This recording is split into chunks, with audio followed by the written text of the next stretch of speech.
The Ohio Harness Horsemen's Association presents Ohio County Fair Racing. Ohio County Fair Racing is presented by the Ohio Veterinary Medical Center, Big D Tack and Vet Supply, Dublin Valley Farms, Stable.ca, and Midland Acres. Now let's go trackside for all the action.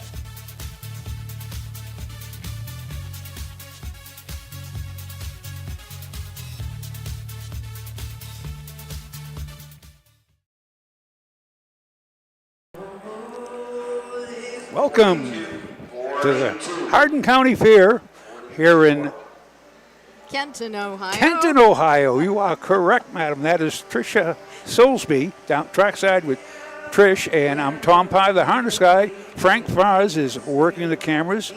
We got to announce it, Doug Ballinger. We got a foursome crew here. It's a great night of racing. The crowds are filtering in, and this is quite a crowd here. This is a good-sized crowd. Beautiful weather. It's a big grandstand, and we do have a nice crowd here. In fact, unusually, when I walked up almost an hour before post, I saw this one whole row filled of young men, I should say, probably the ages between 16 and 20.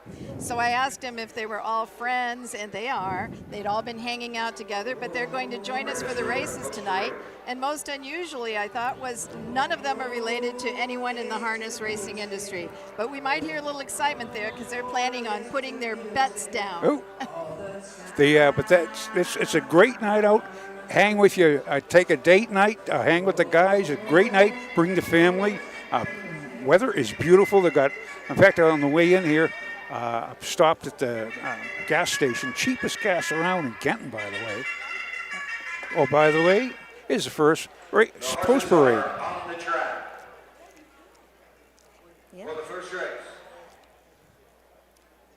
2-year-old Philly Pitch. This track does score a 6 across. Lincoln in memory of Paul Rickenbacker. These are the horses. Number 1, Oh Mother Well, the driver Pierce Henry. Number 2 is Big Bad LA with Jason Beatty. Jeff Nicehunger drives at 3, Ella Joe. Number 4, Fear My Heart with Brett Miller. The 5, Sweetens Cove, Emmanuel Miller driving. Number 6 is Allison L. Hank Levan in her sulky. Well, Trish, they score 6 wide here. So there's all room for 6. As we start to the first race, we have 65 horses entered, 40 paces and 25 trotters. So let's start with number 1. That is Oh Mother Well. This one handled by Pierce Henry. He's also the trainer and the owner. I just saw walking up the steps. That's Cool Winds Farm. Pierce Henry, as I said, is a trainer of this well set out of Nothing's Ever Free by Pro Bono Best. You know, this one is little experience. It's actually making its 3rd lifetime start tonight, and that makes it a bit difficult. Has the one hole, which sometimes is difficult for a young horse, and besides that, all the rest that she's facing tonight have a whole lot more experience. A lot of experience. Number 2 is Big Bad Ellie with Jason Beatty. Christy Noble trains for Sandra Burnett of Wilmington, Ohio. This 2-year-old filly by Fear the Dragon out of Big Bad Jane by Big Bad John. 10 starts this year, 4 wins, 2 seconds, 2 thirds. A mark of Lebanon, a 158 and 4, and 22,000 on her card. She shows nothing but 3rd, 4th, win, 3rd, 2nd win, 2nd. Nice filly, very consistent. Incidentally, you folks go to harnessracingohio.com, pick up your free program, download it, and you can follow our ramblings. Number 3 is... It is Ella Joe, this one trained by Ronnie Gillespie, who is not joining us this evening. He has elected to have Jeff Nicehunger handle this one. It has had 12 starts on the season, picking up 5 wins, 3 seconds, 2 thirds, so having a pretty good year at the fairs here. Has made a couple of mistakes, 3 back from post 5, broke at the start and after the start. Also broke after the start 2 back, but that looks like that may have been an interference for Ella Joe. Just a note. I believe there was a barn change in that from 2 weeks ago. Last week took a lifetime mark up at Findlay. So it was a barn change from Nicehunger to Gillespie. Okay, so this is his 3rd start. Yep, 3rd start for Ron. Number 4 is Fear My Heart, the Virgil Morgan trainee. by Fear the Dragon out of my Tweetheart by Manhart. Brett Miller is in the sulky. 7 starts this year. No wins, 3 seconds, 1/3. Has been timed. Her best time, 59-2, was at Urbana. She finished second. That was with Brett Miller. I think that was the only time he drove her. Brett Miller, of course, you don't see him on the fairgrounds, on the fairs too often, on the circuit. But this is a treat. This is a treat for him, a treat for us. Yes, he's going to be an appearance here in quite a few races. He has over 10,000 wins, that's for sure, and over 118,747 in life. Now we're going to the outside, the 5. Emmanuel Miller has this one that's a Ponderosa. We have time, I think, for this one. He's had 1/2 of the starts, 6 of 12. Number 6 is Allison L. Hank Levan, trains and owns. And they're moving in behind the gate. This is 14 starts, no wins, 4 seconds, 4/3. 10,000 on the card. Shows my best time, 2-1-4. It's going to be a good race. Here's Doug Ballinger for the call of the first from the Hardin County Fair in beautiful Kenton, Ohio. All lined up and ready for a start, and here they come.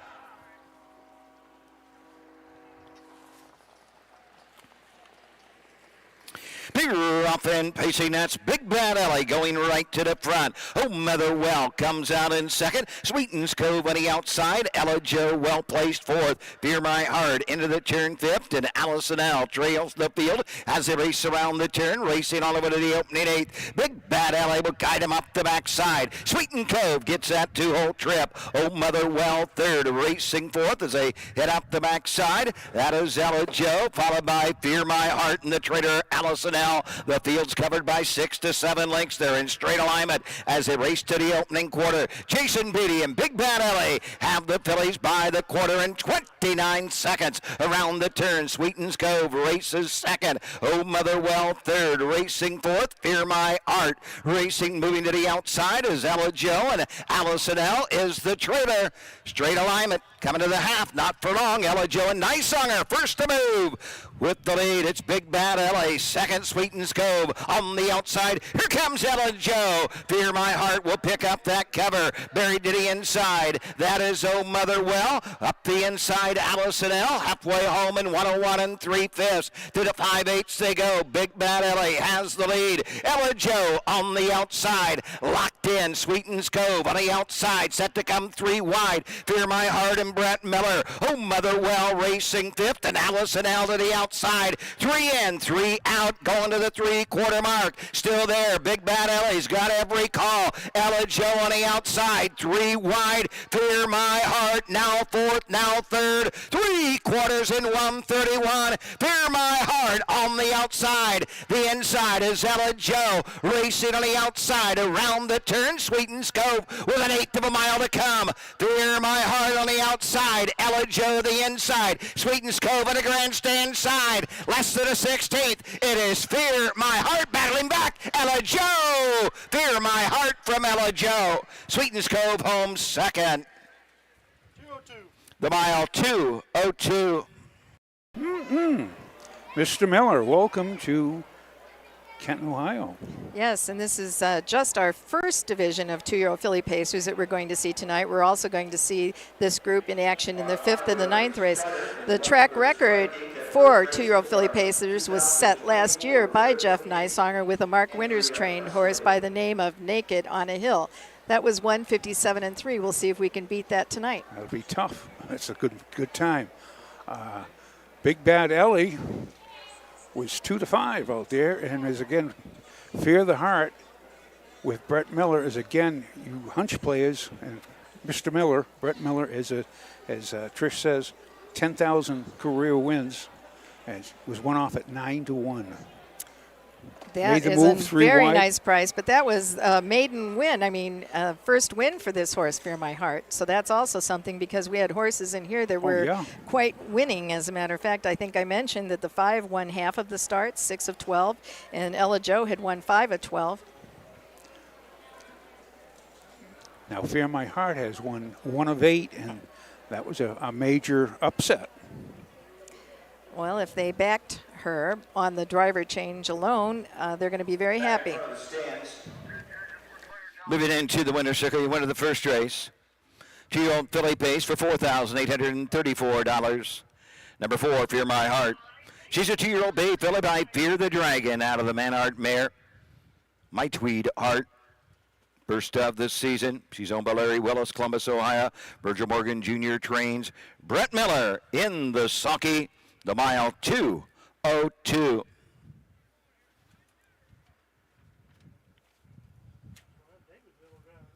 Blanket in this race in memory of a long-time Fair Board member. He was a Fair Board member here at the Hardin County Fair for over 30 years, many years.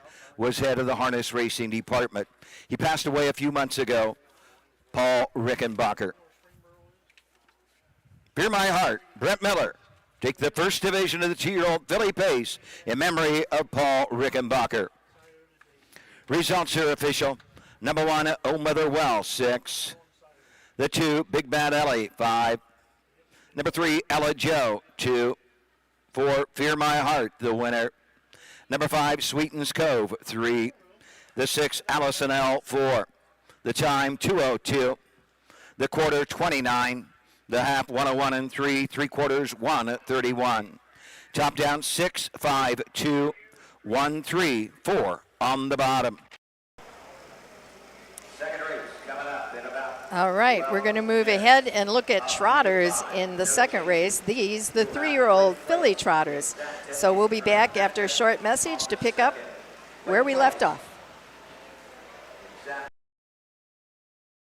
At Ohio State's Galbraith Equine Center, our veterinary champions are here for your champions 24/7, 365 days a year.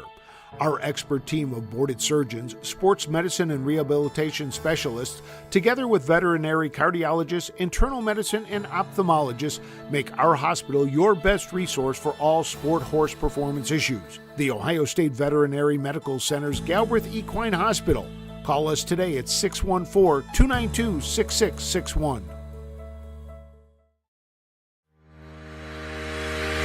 Own a little and love it a lot. TheStable.ca is an award-winning fractional ownership operation. Buy as little as 1% of a racehorse and experience 100% of the thrill. TheStable.ca makes ownership easy, accessible, and affordable. Communication and customer service are at the heart of everything we do. Get started at TheStable.ca.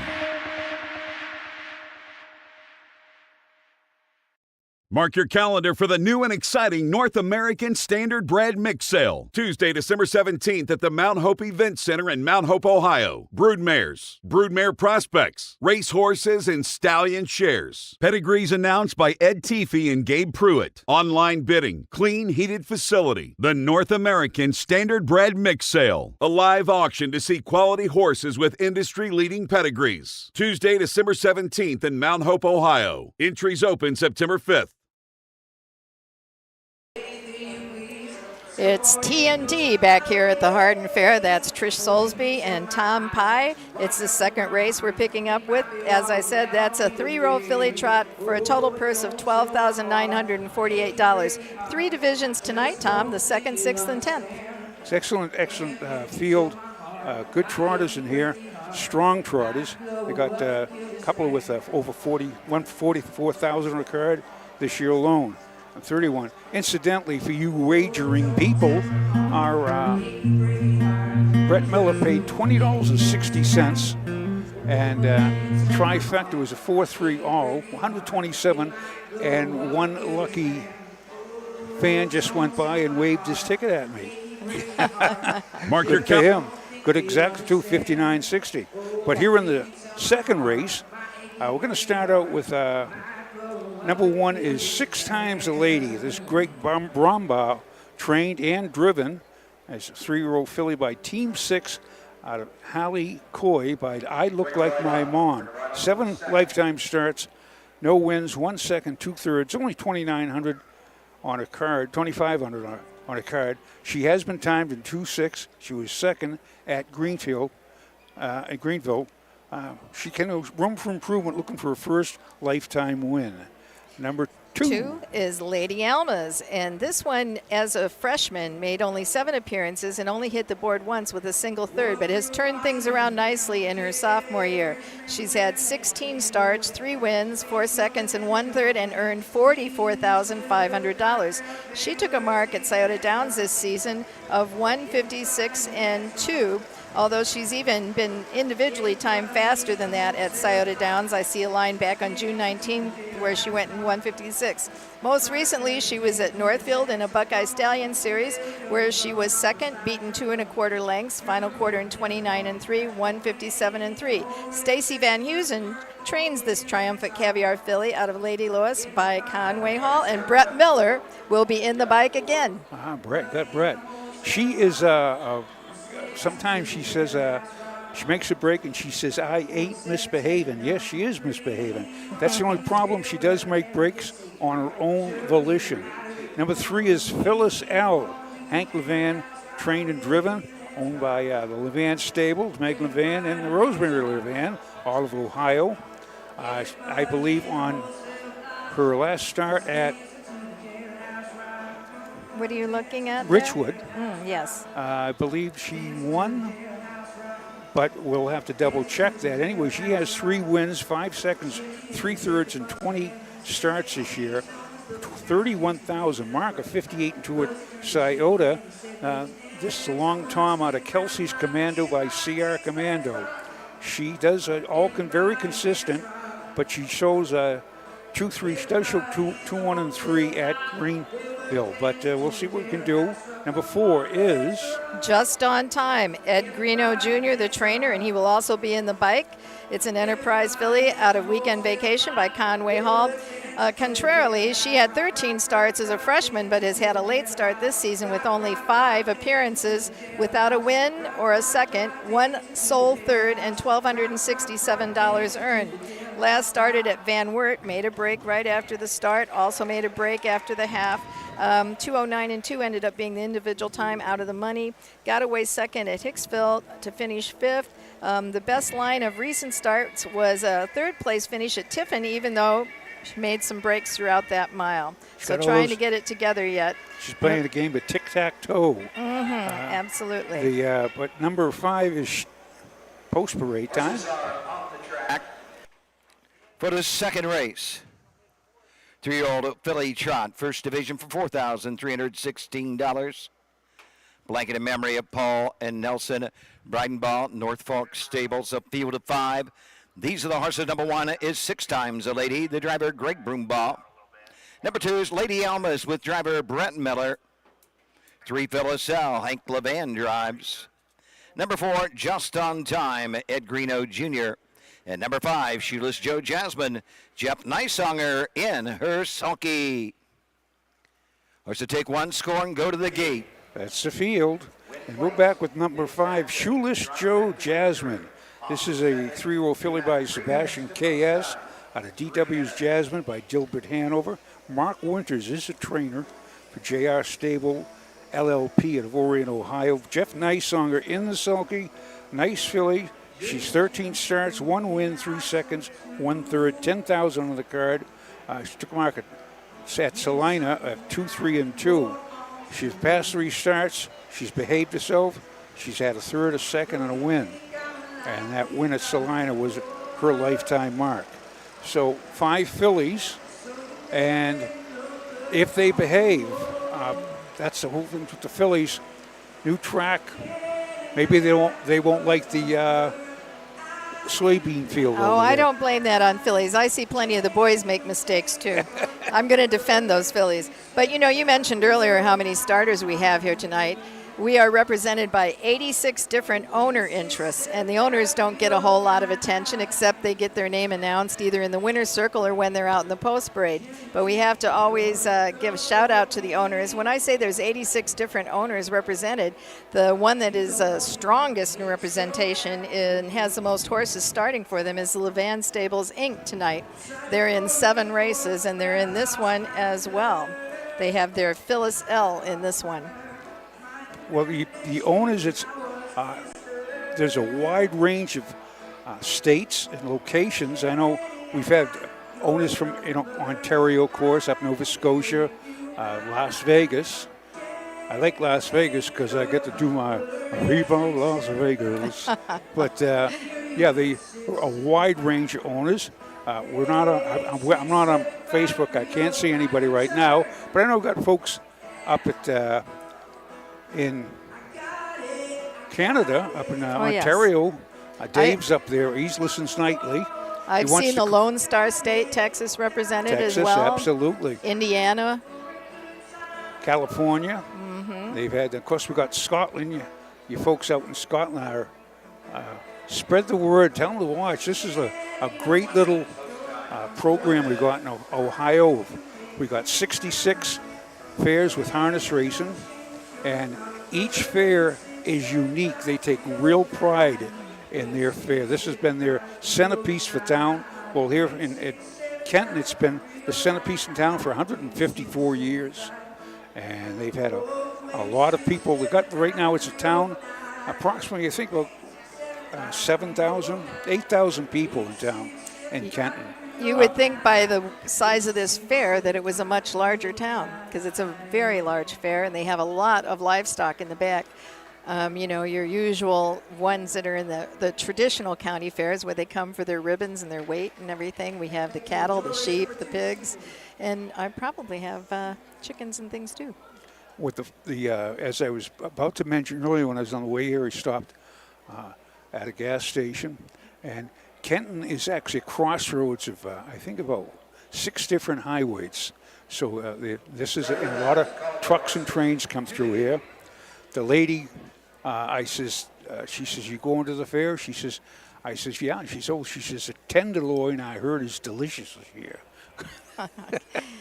So they are milling behind the gate. This is the second race from Hardin County Fair here in Kenton.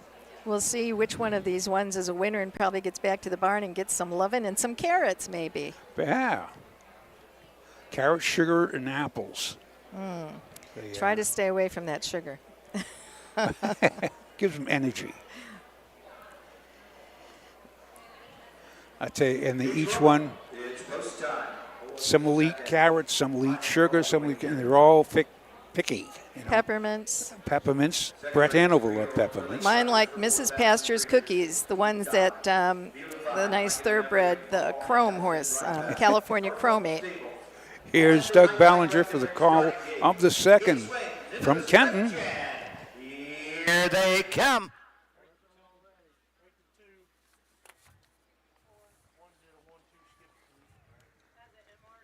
Off stride, the 2, Lady Almas. They were up then trotting. That's Phyllis L going right to the front.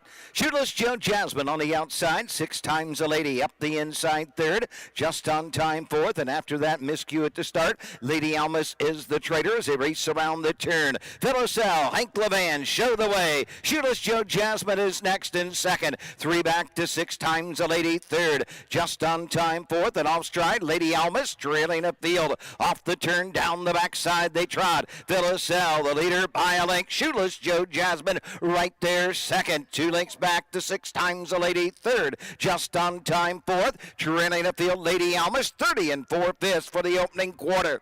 Philly Trotters into the turn heading over the 3/8 mark. Phyllis L shows the way. Shootless Joe Jasmine gets that 2-hole trip. 6 times a lady third. Just on time fourth. Lady Almas way back and see them all. Coming on over to the Hardin County half. The leader Phyllis L, Hank Levan. Shootless Joe Jasmine right there second. 6 times a lady third. Just on time fourth. Lady Almas trails the field. They're halfway home. 102 2/5. They head on over to the 5/8 and showing the way up the backside. That's Phyllis L. Shootless Joe Jasmine right there and ready to come to the outside. 6 times a lady third. Just on time fourth. Lady Almas continues to trail the field down the backside to the 3/4. Philly's being guided into the 3/4 mark by Phyllis L. But right there, second, Shoeless Joe Jasmine races nose to helmet. We got a break of 5 to 6 times a lady third. Just on time fourth. Lady Almas trails the field. 1:33 and 2 for 3/4. They're into the far turn. It is Phyllis L. She's got every call. Shoeless Joe Jasmine now comes to the outside. 6 times a lady third. Just on time fourth. Lady Almas trails. They're off the turn. They're on their way home. Phyllis L. coming to the line. Phyllis L. Hank Levan. Second to 5, Shoeless Joe Jasmine. Going to be very tight for third. Either the 4, just on time, or the 1, 6 times a lady. 203. The mile 2:03. Doubt that between just on time and 6 times a lady, whether it favored the outside or the inside, I don't know. You gonna make a guess? I always like to make a guess. I can make a fool of myself with the best of them. I'll say it was 3-5-4. 3-5-4. That is what I wrote down, but I'm Well, not going to be that I was looking over your shoulder. strong about. I'm not going to be that strong about it. That was very close. That's why we need the photo finish camera. You know, we have track records that are at every track for every sex and gait and age, but they do not list one, oddly enough, that I see for the 3-year-old filly trots.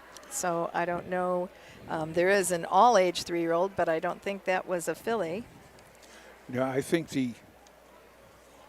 was my sheet. Well, I have it here, and no. The oldest record is belonging to Trentwood, and he has both the 3-year-old trot and the all-age trot. Which and, was 2 minutes. Right. He was 2 minutes and 3/5, trained by Barb Lewis and driven that day in 1997. So that's lasted Way 27 back, years. Way back.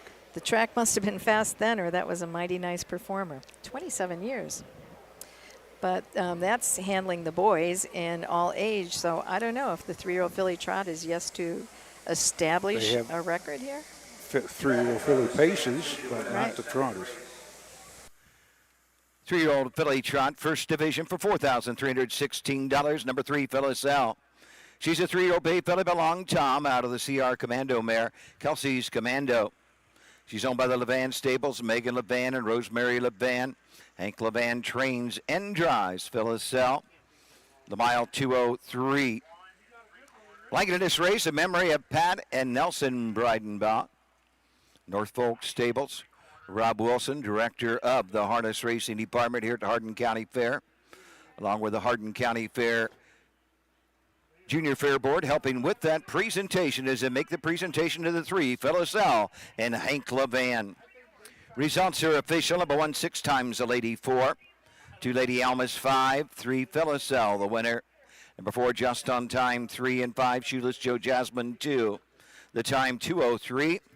The quarter 30 and 4/5, the half 1:02 and 2, 3/4 1:33 and 2. Rechecking 4, 5, 1, 3, 2 on the bottom. So we were right.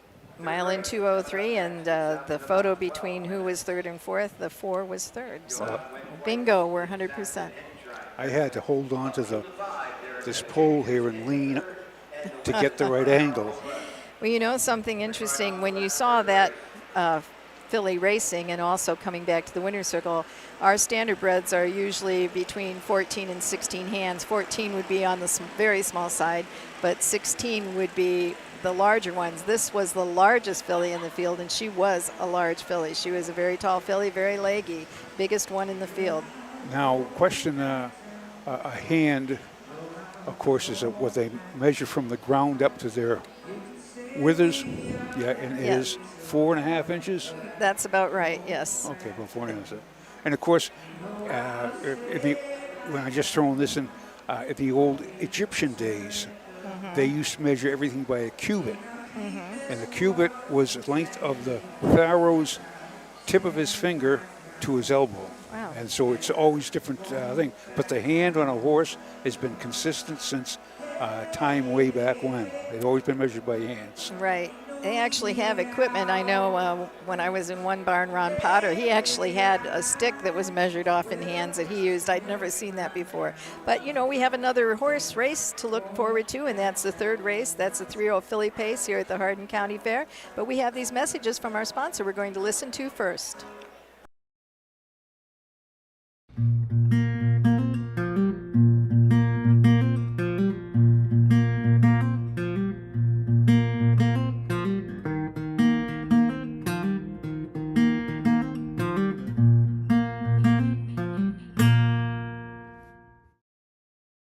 The first Hardin County Fair in Kenton, Ohio was held in the fall of 1851. Like many others, the fair was hosted by the County Agricultural Society. Society members organized the event to celebrate the end of harvest.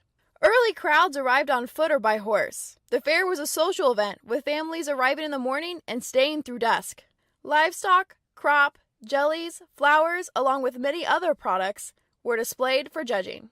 The Hardin County Fair grew quickly, and by 1869, the Agricultural Society purchased a property known as a trotting park. The move prompted harness racing to become the main attraction. Less than 2 decades later, a new half-mile racetrack was installed and reported to be one of the finest in Ohio. Lights would be added in the 1960s to include night racing. The fair would begin to host 3 days and 3 nights of harness racing. Today, the Hardin County Fair is a member of the Ohio Colt Racing Association. They host one afternoon of live-action racing.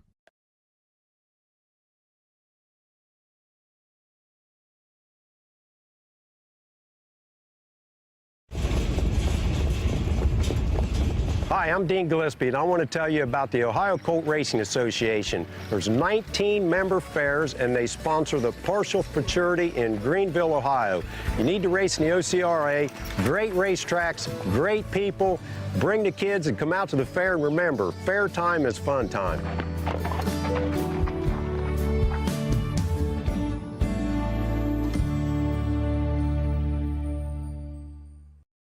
When you need supplies for your horse, one name stands out: Big D's. Since 1976, Big D's Tack and Vet Supply has been the equine experts you can trust. Whatever your horse needs is available at Big D's Tack and Vet Supply.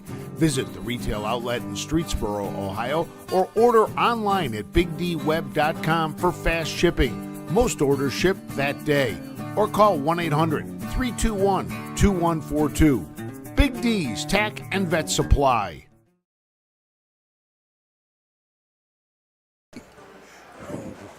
Welcome back to the Hardin County Fair here at Kenton, Ohio. The sun is setting down. Beautiful night, though. We were at the third race. This is a 3-year-old filly pace, a total purse of $13,134. This division, this is the first division, they go for $4,378. There are 5 fillies here. This is the ladies' night tonight, Trish, and we have all fillies tonight except for our signature series pace. Well, actually, those young men that I were talking about, they were talking about the ladies too, although I don't think they were the 4-legged variety. But one of them, you know how TikTok is popular with young people? One of them, DeMarcus Cousins, says he has a TikTok channel called Blake C 008, and he said if he was mentioned, there'd be a lot of people that would know him. So I wonder if anybody out there does. Blake C 008 on TikTok. But we're going to take a look at these ladies. We'll probably start right off here so we're not rushed. The one is Faith Not Fear. This one's trained by Robert Brooks and is going to be handled tonight by Pierce Henry. This one has only had 7 starts this season and only 4 last year as a freshman. Has yet to visit the winner's circle. Last time out at Findlay, got away 4th, finished 4th. Start before that had the rail, made a break mistakenly at the half and showed interference, so it might not have been Faith Not Fear's fault. Went in 2:06 and 2 that day at Lima with Jeff Nysonger in the bike. Urbana had a 6 scratch line, and so 2 starts after being scratched sick, maybe getting it together yet. But no individual time to speak of that's really anything but the last time out, and that was a pretty good effort. 2:09 and 4, 2:06 and 2. That's about it unless we go way back to Wilmington on July 9th. We had an effort in 2:02 and a 5th. Well, there's hope yet. So number 2 is Rock and Ray L. she's a powerhouse in here. She's a 3-year-old filly by Fear the Dragon out of Rockonomics by Rock and Roll Hanover, owned by the Levan Stables. H.M. Levan, R. Levan, and Heffelinger. And this... we have the post break. Here's Henry drives. 2 Rockin' Royale with Hank Levan. Number 3 Heartstrings, Charles Bolin driving. The 4 Dancin' Robin with driver Roy Wilson. And 5 Fancy Dragon, Rocky Ward in the sulky win place. Rockin' Royale, she has 25 starts, 9 wins, 5 seconds, 2/3, 39,000 on the card this year. And so far, lifetime, she has 64,000. She was a Ohio Select Yearling, $8,000. Number 3 is Heartstrings. I wanted to mention that this is a Down by the Seaside filly, and that is a very sought-after stallion. She commanded $47,000 at the Lexington Select sale as a yearling, and she didn't make any starts as a 2-year-old. She's had 11 starts this year, and she's still winless. She picked up a third last time out, her sole third, and that was at Findlay. She got away third and stayed third. Came home in 28-1, which is a pretty good quarter, 204-3. Start before that at Greenville. Paced in 1:59-4, last quarter in 29, the fastest effort that I can see to date. $4,473 earned so far. She's owned by Steve McCoy.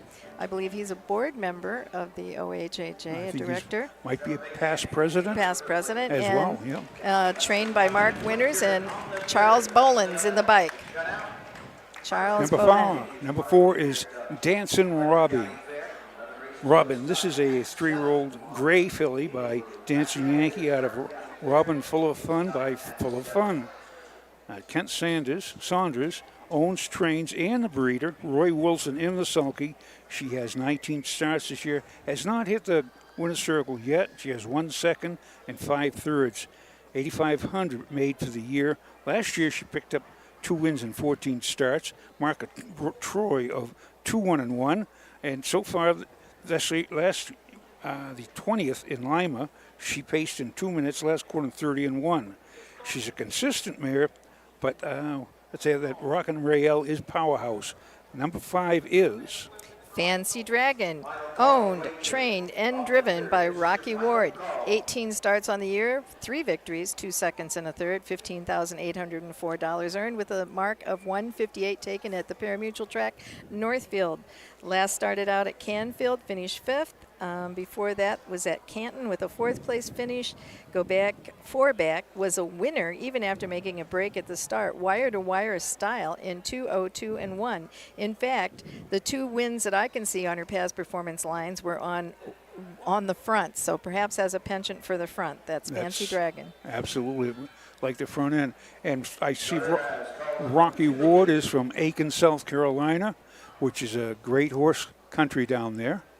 They have all types. They have the weekend. They have the Triple Crown. They have thoroughbreds, polos, and they have the harness. Correct. And it's in April. The gates are moving. It is the Mike Webkenberg starting gate. They're in behind. The gate moves around the trailer park turn. And here's Doug Ballinger for the 3rd from Hardin County Fair in Kenton.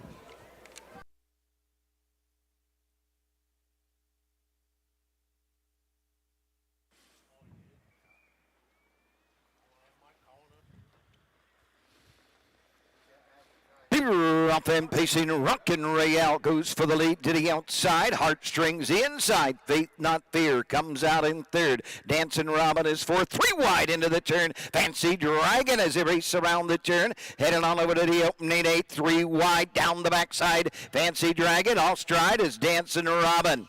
The leader, Rockin' Royale, has the lead on the outside. Fancy Dragon the inside. Heartstrings 3rd. Faith Not Fear is next. Dancing Robin trails the field going to the opening quarter. It's Fancy Dragon and Rocky Ward up on the outside, trying to clear Rockin' Ray L through a quarter in 29 seconds as they race around the turn. Heartstrings is next. Faith Not Fear fourth. Dancing Robin is fifth. At the 3/8 mark, they pass the stand for the first time and come to the half. Long Mile hung on the outside. Fancy Dragon can't clear as they come to the half. Rockin' Rael, the outside. Fancy Dragon second. Third, Heartstrings. Faith Not Fear fourth. Dancing Robin fifth. They're halfway home. They move into the turn. Half in 58 seconds. The quarter was on the board in 29 as they race around the turn. Rockin' Rael the leader. The outside. Fancy Dragon second. Heartstrings third. Faith Not Fear fourth. Dancing Robin the outside fifth. Down the backside they go. Rockin' Rael, Hank Levan second. Dancing Robin third. A tiring Dancing Dragon racing on the outside. That's Dancing Robin. Faith Not Fear trails the field. They're into the far turn. Rockin' Rael has the lead. 3/4, 128 around the turn. Rockin' Rael, Hank Levan. Heartstrings is next. Dancing Robin. Then it is Fancy Dragon and Faith Not Fear can see them all. They come to the top of the stretch. Rockin' Rael and Hank Levan. Second is Heartstrings coming to the line. Rockin' Rael will give Hank Levan his second winner on the card. Heartstrings second. Dancing Robin home third. 1:59 and 3. 1:59 and 3 still did not break the track record for this group, the 3-0 Philly Pacers. That was set last year by the dynamic duo of husband and wife. That would be Jessica, the trainer, and Cam, the driver, McCowan. They had hoof prints in the sand here, and the records was set 1:57 and 2. That was a good mile. They, of course, Dancing Robin, you could tell leaving out of there, he was after to get the lead, and it was Fancy Dragon, excuse me, not Dancing Robin. Fancy right. Dragon, Rocky Ward, but Hank Levan got the lead, had the best in the. If you get the best in there, the best place to be is on the front end. It's your race to win or lose, correct? It was a rough trip for Fancy Dragon, but that's how it's why they call it horse racing. Yeah, you're going a long ways when you're outside almost the entire mile. Did manage to slip back in the 3-hole down the backside going to the 3/4. And on a half mile, on each different size track, like a 5/8 a mile and a half-mile track, when you're parked on the outside, it's a different, adds an extra, I believe it's 128 feet or 64 feet to the mile. I'll have to double check that. I know it years ago. It was listed, or it is listed in one of the guides or something about how much further you go when you're parked outside on each size track. Of course, that means the mile is measured closest. 3-0 Philly Pace for $4,278. This race sponsored by the Rickenbacker family, number 2, Rockin' Rael. The 3-0 Bay Philly, but Fear the Dragon out of the Rock and Roll Hanover mare, Rockonomics. 10th of the season, owned by Levan Stables. Megan Levan, R. Levan, a halflinger. Hank Levan trains and drives the winner. Hank gets his second winning drive of the evening. 1:59 and 3 for Rockin' Rael. Here's the way they finished. The third, the 1, Faith Not Fear 5. 2, Rockin' Rael, the winner. 3, Heartstrings 2. 4, Dancing Robin 3. The 5, Fancy Dragon 4. 1:59, 3/5. The quarter 29. The half 58, 3/4 128. Rechecking 5, 1, 2, 3, 4 on the bottom. That is now 10 wins for Rockin' Rael out of 26 starts this season, and Lifetime picked up her 13th win out of 47 appearances. And the Levan stable is hot tonight already. We've got Phyllis L in the last race and Rockin' Rael in this next one. Rockin' Rael in the one that just finished, and in the next one they have Kelly L. They got a powerhouse here at the fairs, and I believe they're right out of a train down in Marysville. I guess, I don't know. But we're coming up to the 4th. This is the 2nd division. of the first division of 2 for the 2-year-old filly trotters. This total purse, $12,712. This division goes for $6,356. We have 5 young ladies in here to go, and we shall return after these few messages.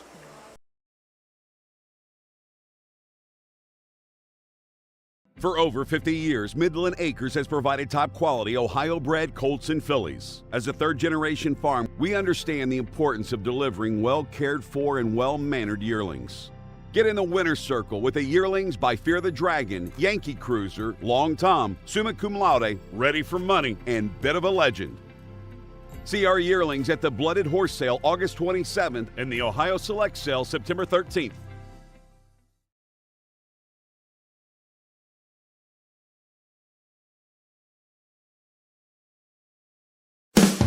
With more than 300,000 horses in Ohio, the economic impact of the equine industry in the state is over $2.8 billion.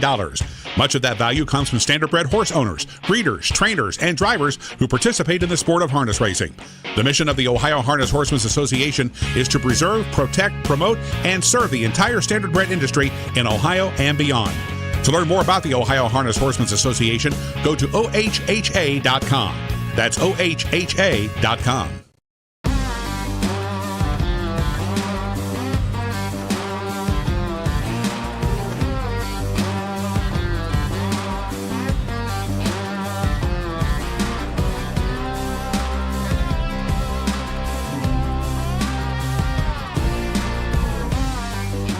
Do you want your horse to shine in the winner's circle? Feed DAC Oil. It makes a world of difference.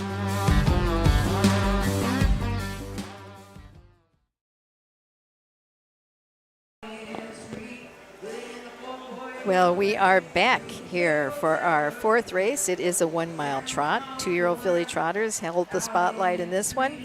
The race being sponsored by Farmers Mutual Insurance and Kinsey McCullough. We have a 5-horse field here, and I think we're going to start right off because we've been a little bit rushed. We're going to take a look at the 1 horse, that's Long Leg Sally. Trainer David Meyer will be in the bike, as he is also co-owner of this one with Kelly Meyer. It's a filly by Team 6 out of High Heeled Sally by Cash Hall. Long Leg Sally had, of course, her owner and driver, trainer in the bike for all these appearances. Sometimes they use a catch driver, sometimes they don't, but at the fairs, David Meyer elects to drive this one in each of the starts. So owner, trainer, driver, no wins yet for a dozen starts for this one, but has had many times knocking at the door, 5 appearances, finishing 2nd and 1/3. Last time out, well, of course, we have to mention once again those little X's. It's not tic-tac-toe, and it's not a great feeling when you see one that you own, train, or drive go off stride, but has made breaks in both last appearances. But if we go 3 back, cut the mile to finish 2nd, only beaten 3/4 of a length, and trotted in 2:03-1 at Greenville. Yeah, and that's when he does cut the mile, looks good. It doesn't say. He doesn't make a break, but he does make. He's got like 6 or 7, 10, a dozen breakers on the card.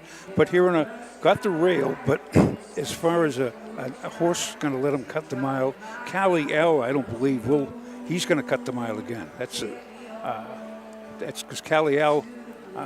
I think that is a very fair prognostication, my dear. Don't you swear at me.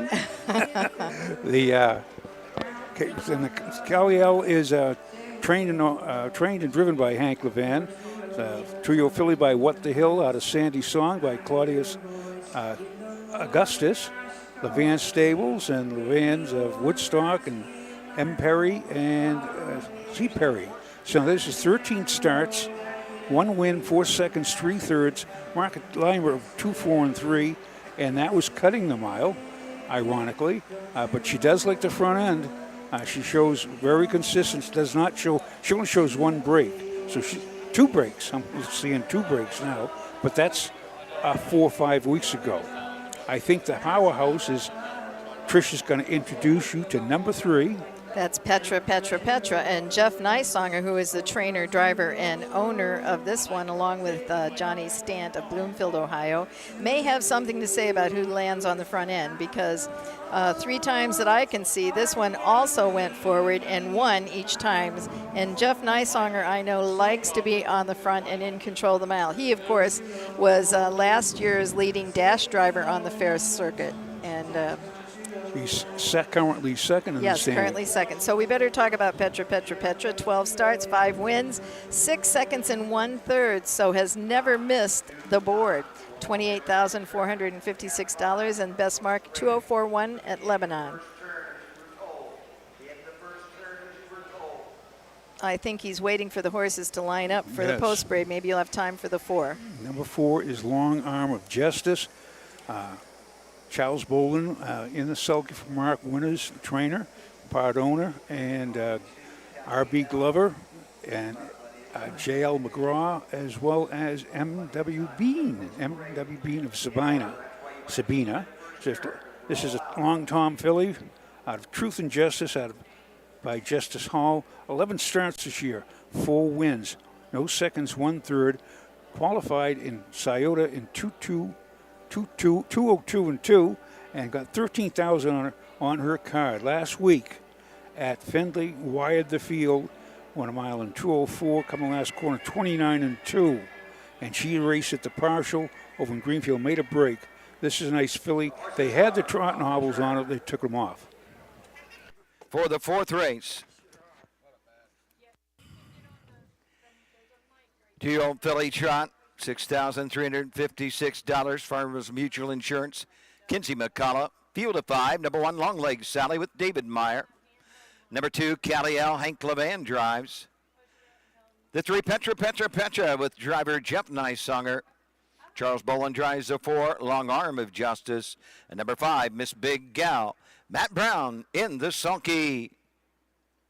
You know, that Long Arm of Justice, you said they took the trotting hobbles off 2 back, and then she made that break in the partial, which that was a bad time to make one. That's a nice purse, $15,000.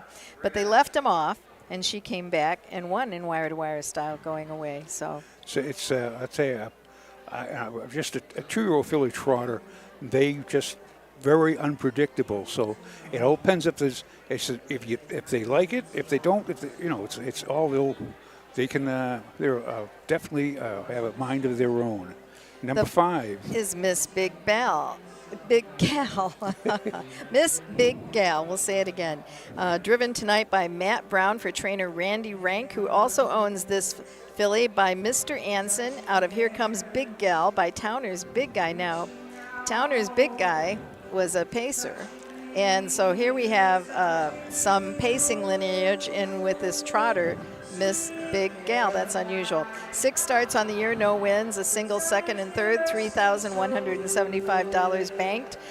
Made a break last time out. Actually has made breaks in all 3 of her last appearances and 4 of her last 5. So if you're a betting person, you would probably say odds are on that this one may make a mistake again. But we hope not, because that's the whole point of getting the experience at the fairs. That's why you call it a horse race.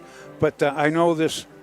She's a little filly. She's her mother was pace and bred, but she liked to trot, and so the breeder decided to breed it to a trotter. See what they think, because they sometimes I could go on. They Skipper Walt was a meadow skipper. Of course, they have the down by the seaside trotter. Right, they made a mistake, and they just it's whatever they're happy. If they want to trot, let them trot until they see what you can get. But although with our sires and the lines that we have on broodmares and sires, it is definitely more predominantly, if you breed on the pacing lineage, you're going to get a pacer. That's an oddball thing when you get one that there are some double-gated horses. There's been double-gated horses that were really good on both gates, not just one.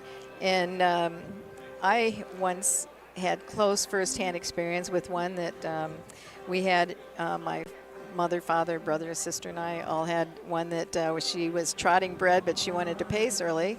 So she paced first and took a record. But as she aged, she flipped over to the trot, and then she actually was faster on the trot, but she was trotting bred. Of course, a good trotter is a thing of beauty. Oh, yes. Even when you sit behind them, it's just like, as I said, poetry in motion when they go. And their head swings as they go around. They go into the turns. Of course, a good pacer. Good pacer could, when you drop the lines and they're squat down and away they go. Squat down and they take off. And you just go, whoa. Actually, it's personal preference, although our sport really started out more trotters, and people would say, well, we're going to the trot races, and they were definitely dominated by trotters. So this is a fourth. 2-year-old filly trotters is Doug Ballinger for the call. $6,356. Farmers Mutual Insurance blanket. Here they come.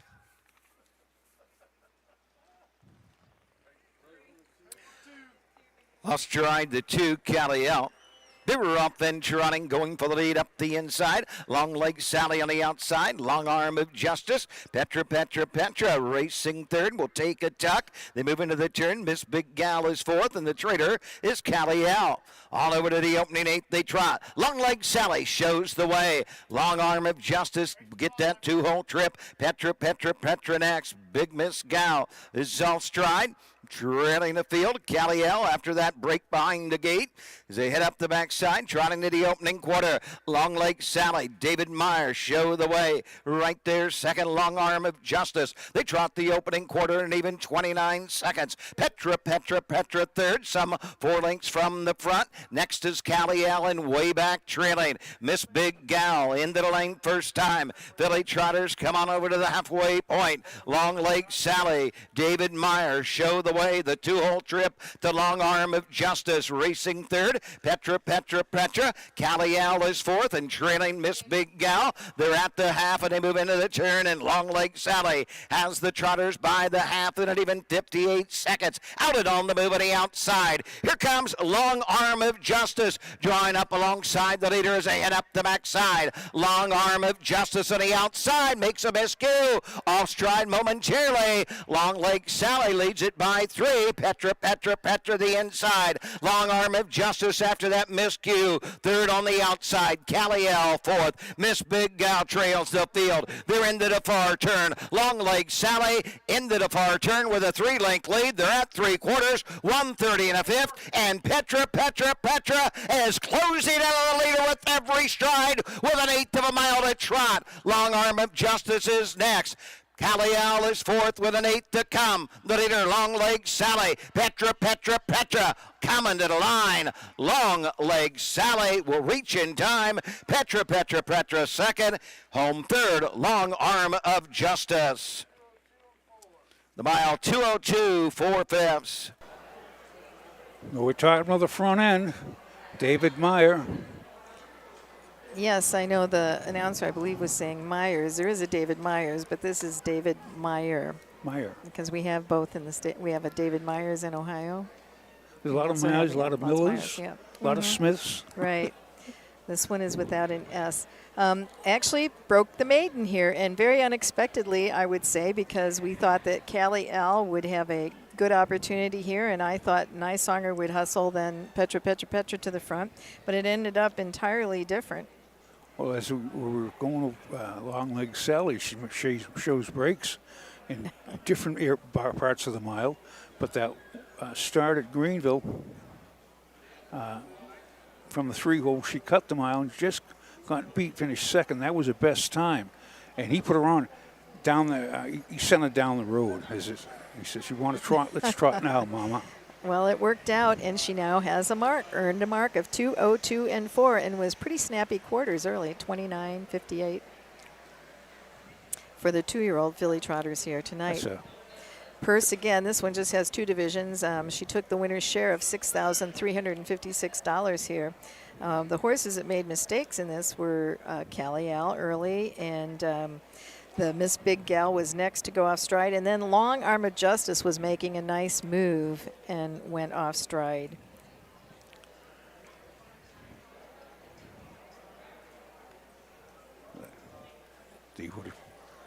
coming back to the winner's circle here, taking their time. Savoring the moment, as they say. Wave to the fans. The fourth race, 2-year-old filly trot. For $6,356. This race sponsored by Farmers Mutual Insurance. Kinsey McCullough. Number 1, Long Legs Sally. David Meyer, Sydney, Ohio. Kelly Meyer, Versailles Zone. David Meyer trains and drives the winner of the 2-year-old Bay Phillip at Team 6 out of the Cash Hall mare. High-heeled Sally. First career win, the mile, 2:02 4/5. Results are official. Number 1, Long Leg Sally, the winner. 2, Cali L, 4. 3, Petra, 2. Number 4, Long Arm of Justice, 3. The 5, Miss Big Gal, 5. The time, 2:02 4/5. 29 seconds for the quarter, the half, 58 3/4, 1:30 1/5. Top down, 1:42.35 on the bottom. In exactas, no one had Long Leg Sally on top, so it was all 3 on the payoff, and it was like 57.40, I do believe. There's a few dots out of the lights out there on the tote board, and the trifecta was $72.80. The win price alone on Long Leg Sally, if you'd bet her to win, offer a name or something, $20.80. Very nice. If you just hunch bets, you want to play a horse by the name. If you know somebody named Sally and she has long legs, there's the horse to bet. Or that song, you like that? Is it Long Tall? Oh, Long Tall Sally, isn't it? Long Tall Sally, not long legs. Well, that's got to get my music straight. Got to get the timing going. The number 5th race coming up here in Hardin County. This is for the 2nd division of the 2-year-old filly races. They have 6 in it. No 5 is scratched. No Evil L. So we have 6 in it. I believe the 6, well, they all move in. 6 moves in. But we shall return after these few messages from our sponsors. For over 100 years, the values at CoverLink Insurance have been clear. Do the right thing. These values have been at the forefront of what we do, and that will never change. At CoverLink Insurance, you're a person, not a policy. We're here to get you the right coverage: home, auto, business, and farm. CoverLink covers you, your family, and your business. Trusted advice and solutions to protect what matters most. Great service from great people. CoverLink Insurance. Cool Winds Farm in Lima, Ohio is a full-service standardbred breeding farm. Cool Winds stands the popular dancing Yankee, a 2-time world champion, along with 2019 Jug winner Southwind Ozzy, the son of Some Beach Somewhere. Cool Winds also stands the royally bred $2 million earning Western Fame. Be sure to inspect the Cool Winds yearlings at the Ohio Selected Jug Sale at Pickaway on Friday, September 13th. When you need supplies for your horse, one name stands out: Big D's. Since 1976, Big D's Tack and Vet Supply has been the equine experts you can trust. Whatever your horse needs is available at Big D's Tack and Vet Supply. Visit the retail outlet in Streetsboro, Ohio, or order online at bigdweb.com for fast shipping. Most orders ship that day. Or call 1-800-321-2142. Big D's Tack and Vet Supply. We're back at the Hardin County Fair with the 5th race coming up, and I don't know if you can hear in the background, but we have lots of music here in between races so that the fans are entertained. And a popular song here in Ohio, Hang On Sloopy, is playing in OHIO. Here we go. We're going to take a look at this one. It is a 2-year-old filly pace. It's the 2nd division. The 1st division was the first race, and they went in 2:02. We're going to take a look at Whiskey Hill. Whiskey Hill is a black filly that has the rail for trainer Robert Brooks, who also owns this one and bred this one. He's elected to have Pierce Henry in the bike tonight. At Findlay on August 28th, also had the rail and finished fourth. Got away second, followed around and finished fourth. Last quarter in 30 seconds, mile in 2:03 and 2. Pierce Henry has been in the bike in the last 3 starts, so this will make start number 4 with him at the lines. 13 starts on the year, 2 wins, 3 seconds, 1/3, and $14,397 in earnings with a best mark at Lima of 2:01 and 2. Was a winner 2 back at Lima. That's where she took the record. Number 2 is Crosswinds Sweet Pea. This is a Dave Elliott trainee. She's by Weston Vintage, out of Jiffy Lee by Village Jiffy, owned by Crosswinds Standard Bred Farms in Waynesville, Ohio. I believe that's just down towards Dayton. I'm not too sure. Tim Deaton is in Sulky. She has 11 starts, 5 wins, and 2/3. $15,894 on her card. Got a marker, Urbana, at 2 minutes and 2/5. She has a nice card, a program. She's 3rd. She was 5th in the partial over in Greenville, and paced in 59 and 3. But then she's coming off of 3 wins, a 3-race winning streak. But Crosswind Sweet Pea, should be a force to be reckoned with. Number 3 is Jason Beatty is in the bike behind Our Aurora, trained by Dustin Arledge. It's a Catch the Fire filly out of Donna Marie by McCardle. Jason Beatty did drive this one 3 back and finished 5th, going a mile in 2:08 and 1. Has been picking up checks, but yet to hit the board in 6 appearances. $899 to date in purse money. As they say, always room for improvement. Number 4 is Hold My Halo.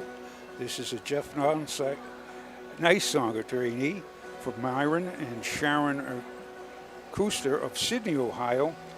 This filly, Fair the Dragon, out of Barbuda Bay by Better's Delight. 15 starts, 2 wins, 6 seconds, 4/3. That's 12 times on the board. 17,000. Market Richwood of just last week of 2:02 and 3. She shows a best time I see on her card was a win in 2:02 and 4 at Sydney, coming last quarter, 28 and 3. This is a powerhouse in here.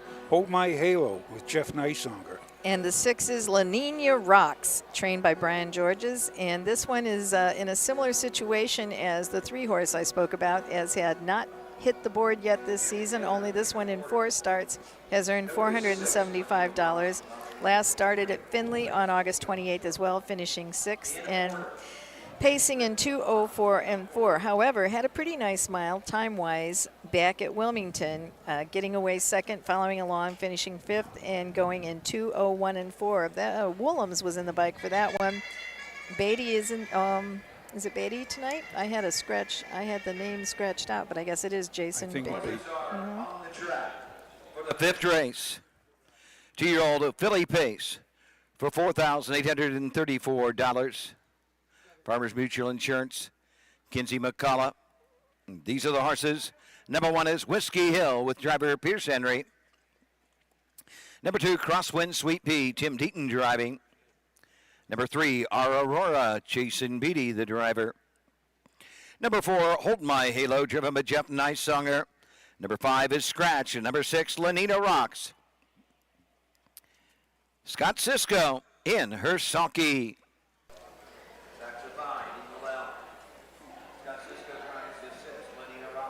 Scott Cisco drives the 6. I knew there was a driver change. I just didn't catch who it was. So Scott Cisco will handle La Nina Rocks for the first time. Darkness moves across the land.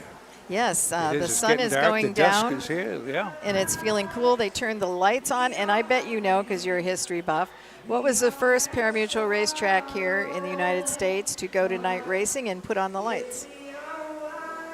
Was not at a fair or anything. I know it was one of the fairs. Not a fair, no. It wasn't a fair? I'm talking about parimutuel track. Paramount's first ones was Roosevelt. Absolutely, bingo, you won Roosevelt Raceway. I don't know in the fairs who were the first to put up the lights. There was, and it was back even before Roosevelt. I know because they had electric thing in the gazebo in the middle of it. It was an attraction, and they had electric lights around. It was like and I'm trying to think, maybe back in 1930 or something like that. That'd be interesting. It was 1940 when Roosevelt Raceway first had a night card. Who was the announcer at Roosevelt? I can't tell you that, but I bet you'll tell me. I better try. Roosevelt Raceway and Jockey Lee at the harness racing capital of the world, Jockey Lee. There were some announcers that definitely had fame, and their name continues on. He is one that you still hear about, although Roosevelt Raceway no longer here with us. It was, Roosevelt, when they opened that 1940, and as you mentioned, too, with the starting gate, that was the first track to use the starting gate. They went from having heat races, which they all used to go 3 out of 5 for the winner, and that's a long day. I mean, so they just had a single dash for the cash. And parimutuel wagering was first, came into being in 1939. And before they used to have, they had the pool type wagering. But parimutuel wagering, and it brought, that all came in, and it was the fastest growing sport in America. There was still betting before that, it just wasn't organized. Oh yeah, it was over in the sideboards. But I remember from, I believe it was about 1953 or 4, or maybe 57, I don't know, but it was I Love Lucy, and she somehow got into Yes, I know what you're talking about. The bike, and they said, Lucy, you have set a new world's record. I did, she said, yes, for the most number of infractions in a race. But it was for years. And I could tell you, now, being a kid, a mere child back then, but going Route 1 and went from Boston down to Providence, from Norwood, Massachusetts, to Foxborough, where Bay State opened in 1947. But in the 50s, there would be a 10-mile backup on Route 1. Oh, yes. And, of course, now with the Patriots games and the football games, but that back then, everyone went to the races. Well, actually, yes, it was a very popular sport in the 40s, 50s, 60s, and, it's only been the last, I guess, years that things have changed, that other sports became popular, more popular perhaps, but it's still my number one sport. Talking about a long way to go, remember Delaware, when I first started coming to Delaware with my parents as a youngster, you would come by car, we would drive down, and you would be talking about long lines, miles, trying to get into that county fairgrounds. I don't know how long, but we waited a long time sometime to turn into that fairgrounds. And you always worried that you were going to miss the double. That was the only exotic bet they had back then. But here is the 5th race from Kenton, Ohio, and here's Doug Ballinger.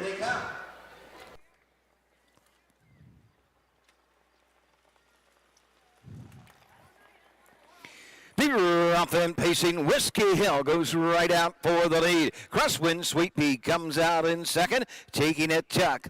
Hold My Halo third into the turn. Lenita Rocks is fourth. Racing fifth. Aurora trails the field.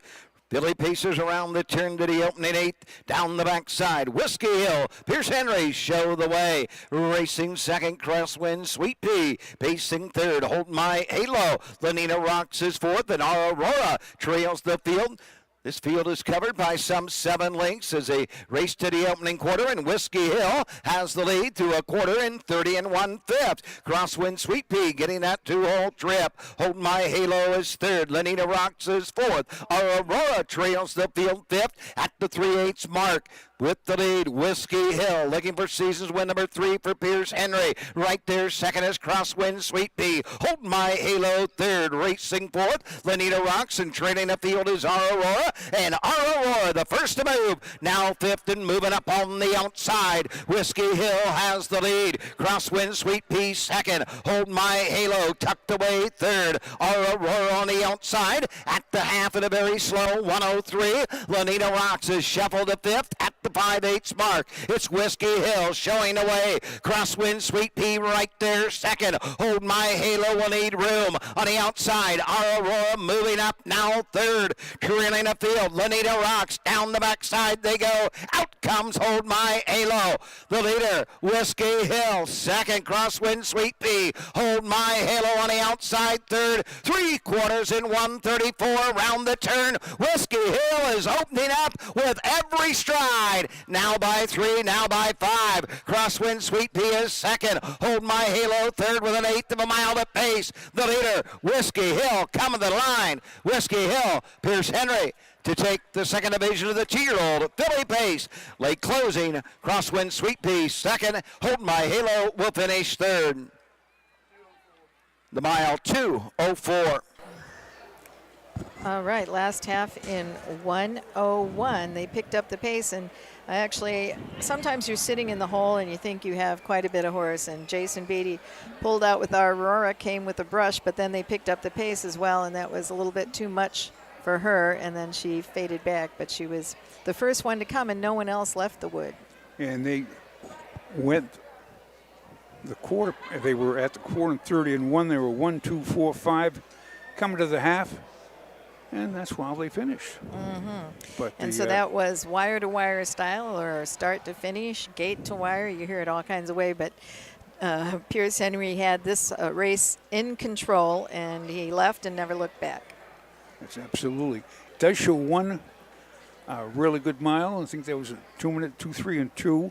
Pierce cut the mile at Bowling Green and won up there. Yeah, it was a winner 2 back at So Lima. that's the strategy. A winner at 2. Mr. Mayor Brooks. Mayor Brooks says, let's put her on the front end and say bye-bye.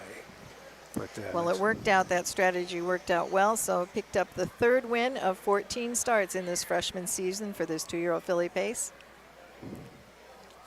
She has, now over close to 17,000 on a card. For as warm as it was, Tom, it is really cooling off. I'm going to have to... You're smart. Did you bring the jacket? Yes, I did, and I'm putting it on. 2-year-old Black Villain warm, Racing Hill out of the Woodstock mare. Connie's Desire. 3rd of the season for Whiskey Hill owned by Robert Brooks. Van Loo. Brooks trains. Pierce Henry drives the winner. The mile 2:04. Like in this race, Farmers Mutual Insurance. Kinsey McCullough. Results are official. Number 1, Whiskey Hill, the winner. 2, Crosswind Sweet Pea, 2. Number 3, Aurora, 5. 4, Hold My Halo, 3. Number 5 was scratched. Number 6, Lanita Rocks. 4.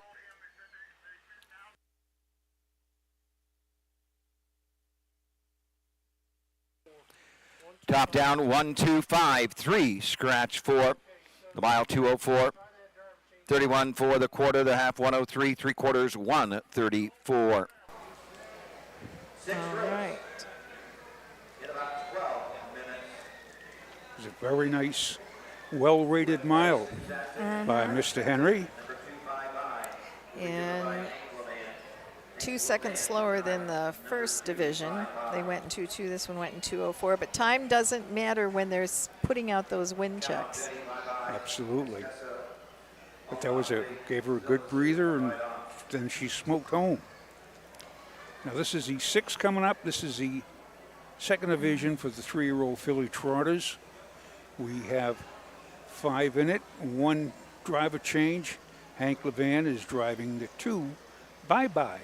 And we'll say bye-bye for a few minutes after these few words from our sponsors. Volstead, Coach K. Hanover, Slay, Ohio's top trotters stand at Dublin Valley Farms. Volstead's offspring include Sugar Instead, the 2023 Ohio 2-year-old Trotting Filly of the Year, and 2024 Ohio Sire Stakes winner Jurassic Hattie. Coach K. Hanover, the son of world record holder Walner, and Slay, the son of Chapter 7, standing his first season at Dublin Valley Farms. At Ohio State's Galbraith Equine Center, our veterinary champions are here for your champions 24/7, 365 days a year. Our expert team of boarded surgeons, sports medicine and rehabilitation specialists, together with veterinary cardiologists, internal medicine, and ophthalmologists, make our hospital your best resource for all sport horse performance issues. The Ohio State Veterinary Medical Center's Galbraith Equine Hospital. Call us today at 614-292-6661.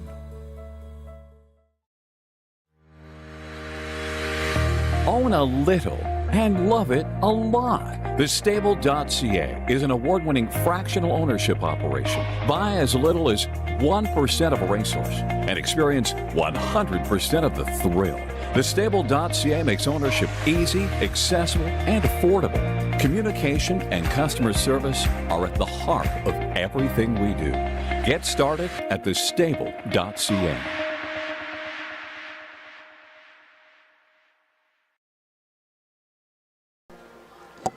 And the 6th race is on tap here at the Hardin County Fair in Kenton. This one is brought to us by the Hardin County Sports Hall of Fame. Be interesting to know if there's any harness drivers or trainers in that Hardin County Sports Hall of Fame, but who knows.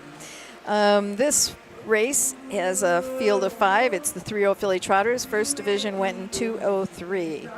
The 1 is Count on Betty. Emmanuel Miller will drive for trainer Mike Metters. This is a full count filly out of Kadima by Andover Hall. 16 starts on the year, yet to hit the winner's circle as a 3-year-old and the same as a freshman. So looking to get that first win lifetime in this race tonight. 1 second, and that was a little ways back because I have about 8 lines here and it's not appearing. What I'm seeing here is that trio of thirds this one earned. That was in July and early August. Since then, it's hard to do, but you have a string of fourths there, 5 fourths in a row. I haven't seen that no, for a long time. No, $11,587 earned this season, $17,217 life. Number 2 is Bye Bye. This is Bobby Joe Brewer, trained for Daniel J. Brewer of Oregonia, Ohio. This is a 19,000 Ohio Select yearling. It's 3-year-old by the Long Tom out of Bon Voyage by Dream Vacation. Bye Bye, driven tonight by Hank Levan. 5 starts this year, hasn't hit the board. 10 starts lifetime, has a 1 second and 1 third. Last 3 starts, 4, 5. Has one time she trotted in 2, 8, and 3, and that was back at Piketon, down at Piketon. So bye-bye. Hank Levan gets the driving assignment tonight. Number 3 is Estiso, and she was a beaten favorite last time out. I was there to watch at Wassian. I was doing the show. Dalton Walls is a trainer of this creatine filly out of Smith Hall by Valley Victor. Has had a good season, 7 wins of 16 starts. Last time out, Dalton said she didn't get a hold of the track. So that was the story from the trainer. She wasn't getting the track. You know, no shoes, no horse. You have to have the right footing. Jason Beatty is in the bike tonight. Back on August 4th, he also drove this one and was a winner as the favorite in 2:02 and 3 at Chillicothe. So last time out, Estizo was 3rd. She won 2 back, she won 4 back, 5 back, 6 back. So she's been on a pretty good roll this season. $45,645, $156 at Miami Valley Racecourse, owned by my hubby, Bruce Soulsby, along with Dalton Walls and the late Alan Wiesenberg. Nice little filly. While she was on a win streak, and it's Estizo. Correct. Estizo. What does that mean? It is a female bodybuilder. I named a few of the horses that are creatines, and she's a filly, so I picked a bodybuilder named Juliana Estizo. She's more of an international star, not an American one. She has an Instagram account and about 500,000 followers. The horses are on the track for the 6th race. 3-year-old filly trot for $4,316. Hardin County Sports Hall of Fame blanket, Hank Levan to drive the 2. Number 1 is Count on Betty, the driver Emmanuel Miller. Number 2, Bye Bye with driver Hank Levan. 3 is Tesso with Jason Beatty. Number 4 is All About Faith, Jeff Neisonger. And number 5 is Zilla Zoo, Ed Greeno Jr. in her sulky. And this will be number 4, All About Faith. This is Tyler Chinch in a pinch will train. Blaze Racing out of Cincinnati, Ohio. This is What the Hill out of Global Pageant by credit winner Jeff Neisonger in the sulky. 24 starts, 7 wins, 6 seconds, and 2/3, $40,744. Marking the slop at Lebanon of 159.4. Shoes of Lexington select sale. Yearling of $9,000. This will be, I think, a 2-horse race between Estizo and All About Faith. And we shall see. But I can be wrong. Well, and no, you still you have never know. number 5. Silla Zoo, trained and driven by Ed Greeno Jr., the lessee, E.G. Trot LLC of Findlay, Ohio. It's a What the Hill filly out of Illizu by Dream Vacation. 12 starts on the year and hasn't notched a win yet. Has had a pair of seconds and a trio of thirds. $7,027 earned. Was 4th last time out at Wasion, racing against Estizo in that one. And before that, out of the money, 3 back, made a break and still recovered to finish 5th. Had a 3rd place finish back at Salina on August 11th. So last season, though, also as a freshman, didn't hit the board. I mean, didn't get a win either. So looking to break the maiden. Well, in this, Trish, in the 1, the 2, and the 5 have yet to grace the winner's circle. In either season, as a freshman or a sophomore. Yeah, so they're 3 of them maidens, and it's again Estizo, and got a better mark at Miami Valley than All About Faith. This is going to be an interesting race. Yes, between the 2 of them. It should be a good match. They both have 7 wins on the season, although Estizo has done it in 16 starts. All About Faith has done it in 24. It's going to be, and they are somewhere out in the darkness over there. No, they're on the backside. They're milling about.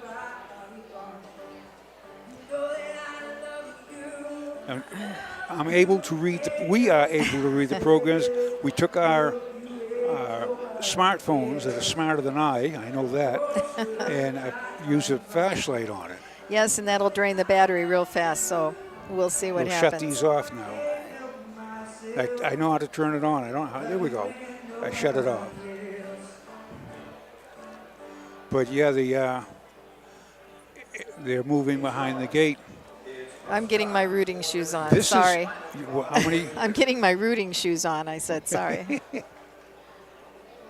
Well, good luck. Thank you, my dear.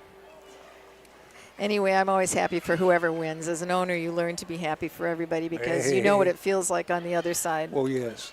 But still, I always grit my teeth when I get beat.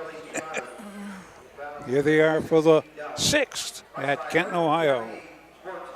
In the field of 5, here they come.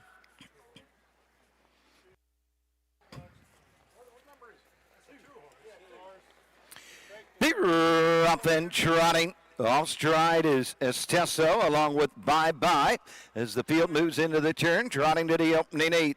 On top of the field and showing away. All About Faith. Callan Betty racing 2nd. Esteso races 3rd. Zilla Zoo 4th and trailing the field. Bye Bye down the backside going to the opening quarter. On top of the field, Jeff Neisonger, All About Faith will guide the fillies on over to the opening quarter with Count on Betty right in her back. 2nd, Esteso races 3rd. Racing 4th, Zilla Zoo. Bye Bye continues to trail the field. They trot by the opening quarter in 31 4/5 as they race around the turn. All About Faith, Jeff Neisonger show the way. Count on Betty is 2nd, Esteso 3rd. 4th is Zilla Zoo. Bye Bye trailing the field 5th. They're in straight alignment as they pass the stand for the first time and come on over to the halfway point.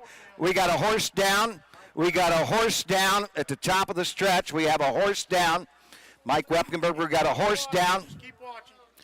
We got a horse down. It's off the track, I believe. Off the track.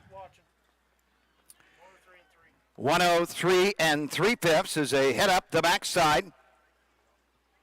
Top of the field. All About Faith has the lead. Count on Betty is second. Zillazoo third. Bye Bye trails the field. Passing the stick, going on over to the three-quarter mark.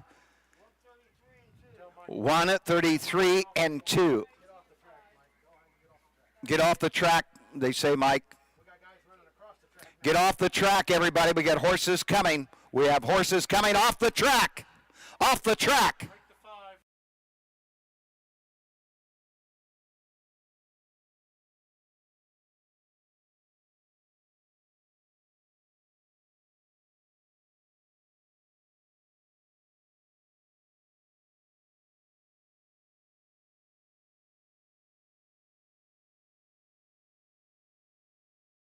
Being involved in harness racing, you sometimes see Veterinary right away to the first turn. Veterinary to the first turn, please.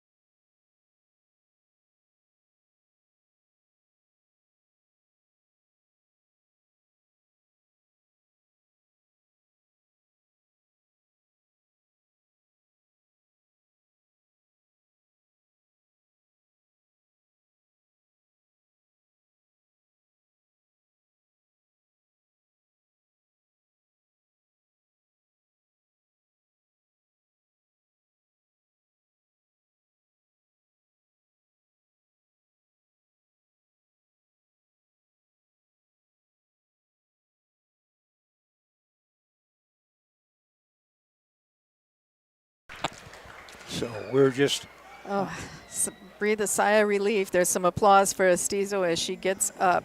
she got up, and this thing, she just might have tripped, stumbled, and the way she went over and rolled looked like she just tripped. Well, last time I know Dalton had said she couldn't get the track. The surfaces are different at the fairs sometimes from one place to another. Not making an excuse, she made a break early and recovered and was back trotting, and then around the turn there again she went off stride, and I didn't see how she landed in the infield because I don't know whether he was going to take her inside off the track and she just stumbled and fell, but it's always frightening to see, and there are accidents in our sport as there are in every sport. Any type of sport, there's accidents. You could football, tennis, any bowling, even get hurt in bowling.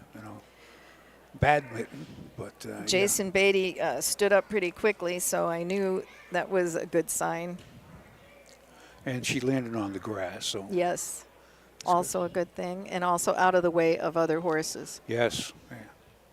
Most importantly, it's a close quarters game a lot of times, especially when it's an evenly matched field and there's no room really. I mean, it's always easy from the grandstand to see things differently, but when you're on the track and you're following very closely, they're a very strong animal, and if something goes wrong, it's often a chain reaction. So in this instance, we're lucky. There was some room, and she was off the track when this happened. So we'll see they have the vet, someone that take a look at her. Yes, and she's walking off the She's walking, that's good. Absolutely. And she doesn't have any sign of any lameness. So that's. Of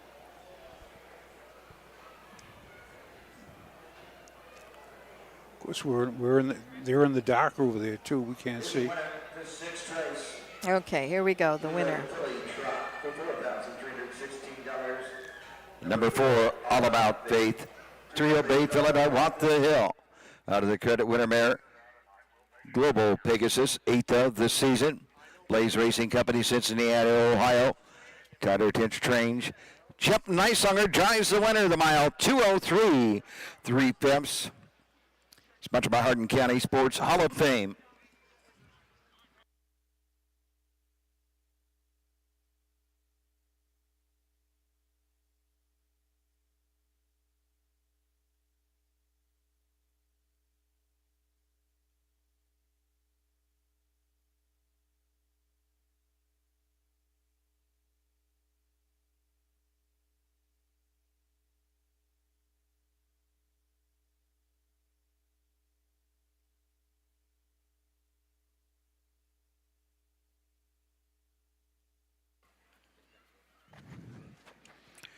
Results are official. 6th race, number 1, Count on Betty, 2. Number 2, Bye Bye, 4. 3 is Tesso, did not finish. Number 4, All About Faith, the winner. The 5, Zillazoo, 3. The time, 2:03 3/5. 31 and 4, 103 and 3, 133 and 2. 2-4, DNF 1-3 on the bottom. 7th race coming up next. Just a slight delay. 3 Tura Up has scratched.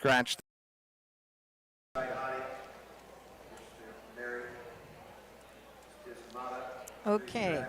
Well, we're back here. They've got the rundown.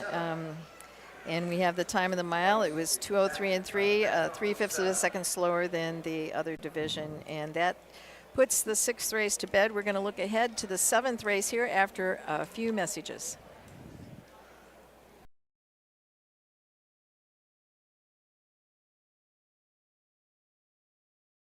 For over 50 years, Midland Acres has provided top-quality Ohio-bred colts and fillies. As a third-generation farm, we understand the importance of delivering well-cared-for and well-mannered yearlings. Get in the winner's circle with the yearlings by Fear the Dragon, Yankee Cruiser, Long Tom, Summa Cum Laude, Ready for Money, and Bit of a Legend. See our yearlings at the Blooded Horse Sale August 27th and the Ohio Select Sale September 13th.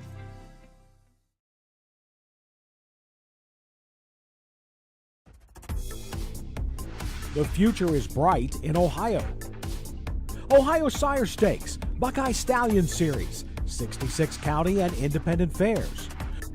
Whether it's the Ohio Sire Stakes, the Buckeye Stallion Series, or the county fairs, Ohio has a place for your racehorse. This year, Ohio breds are racing for nearly $23 million in stakes purses. Be part of the winning. Breed, buy, race, win in Ohio.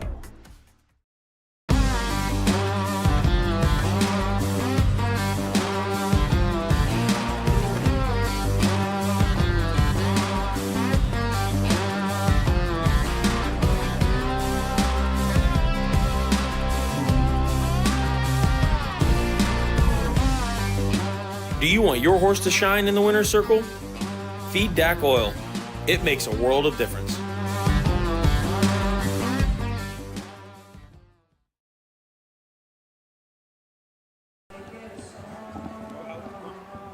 We are back here at Hardin County Fair. Coming up the 7th race, we're going to do the 3-year-old filly pace.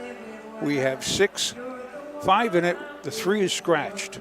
So we have 4 altogether. These are nice fillies. They've been very consistent. This is going to be a good race. As as they say in football, shake it off. Mm-hmm. And that's what we got to do. You know, she walked off good. She was. Did not look like anything was major on her. So the filly looked good. Thank goodness. Okay. Well, I do know a little bit about the 1 Seaside Hottie because this is a trainer change that you would not normally pick up with fair programs because they don't often mark them. Dustin Arledge trains this one now, got it off of Ryan Miller. So Dustin owns this one. He bought her with the idea, I think she can be in the fair final. She's been very consistent, and he was looking for that. And I believe Ryan Miller was looking to get some money together to go back and buy some more yearlings. So this 3-year-old filly, Seaside Hottie, has had a very nice season. 16 starts, 4 wins, 6 seconds, 1/3, $32,179, and a record this year of 158-1 in Miami Valley.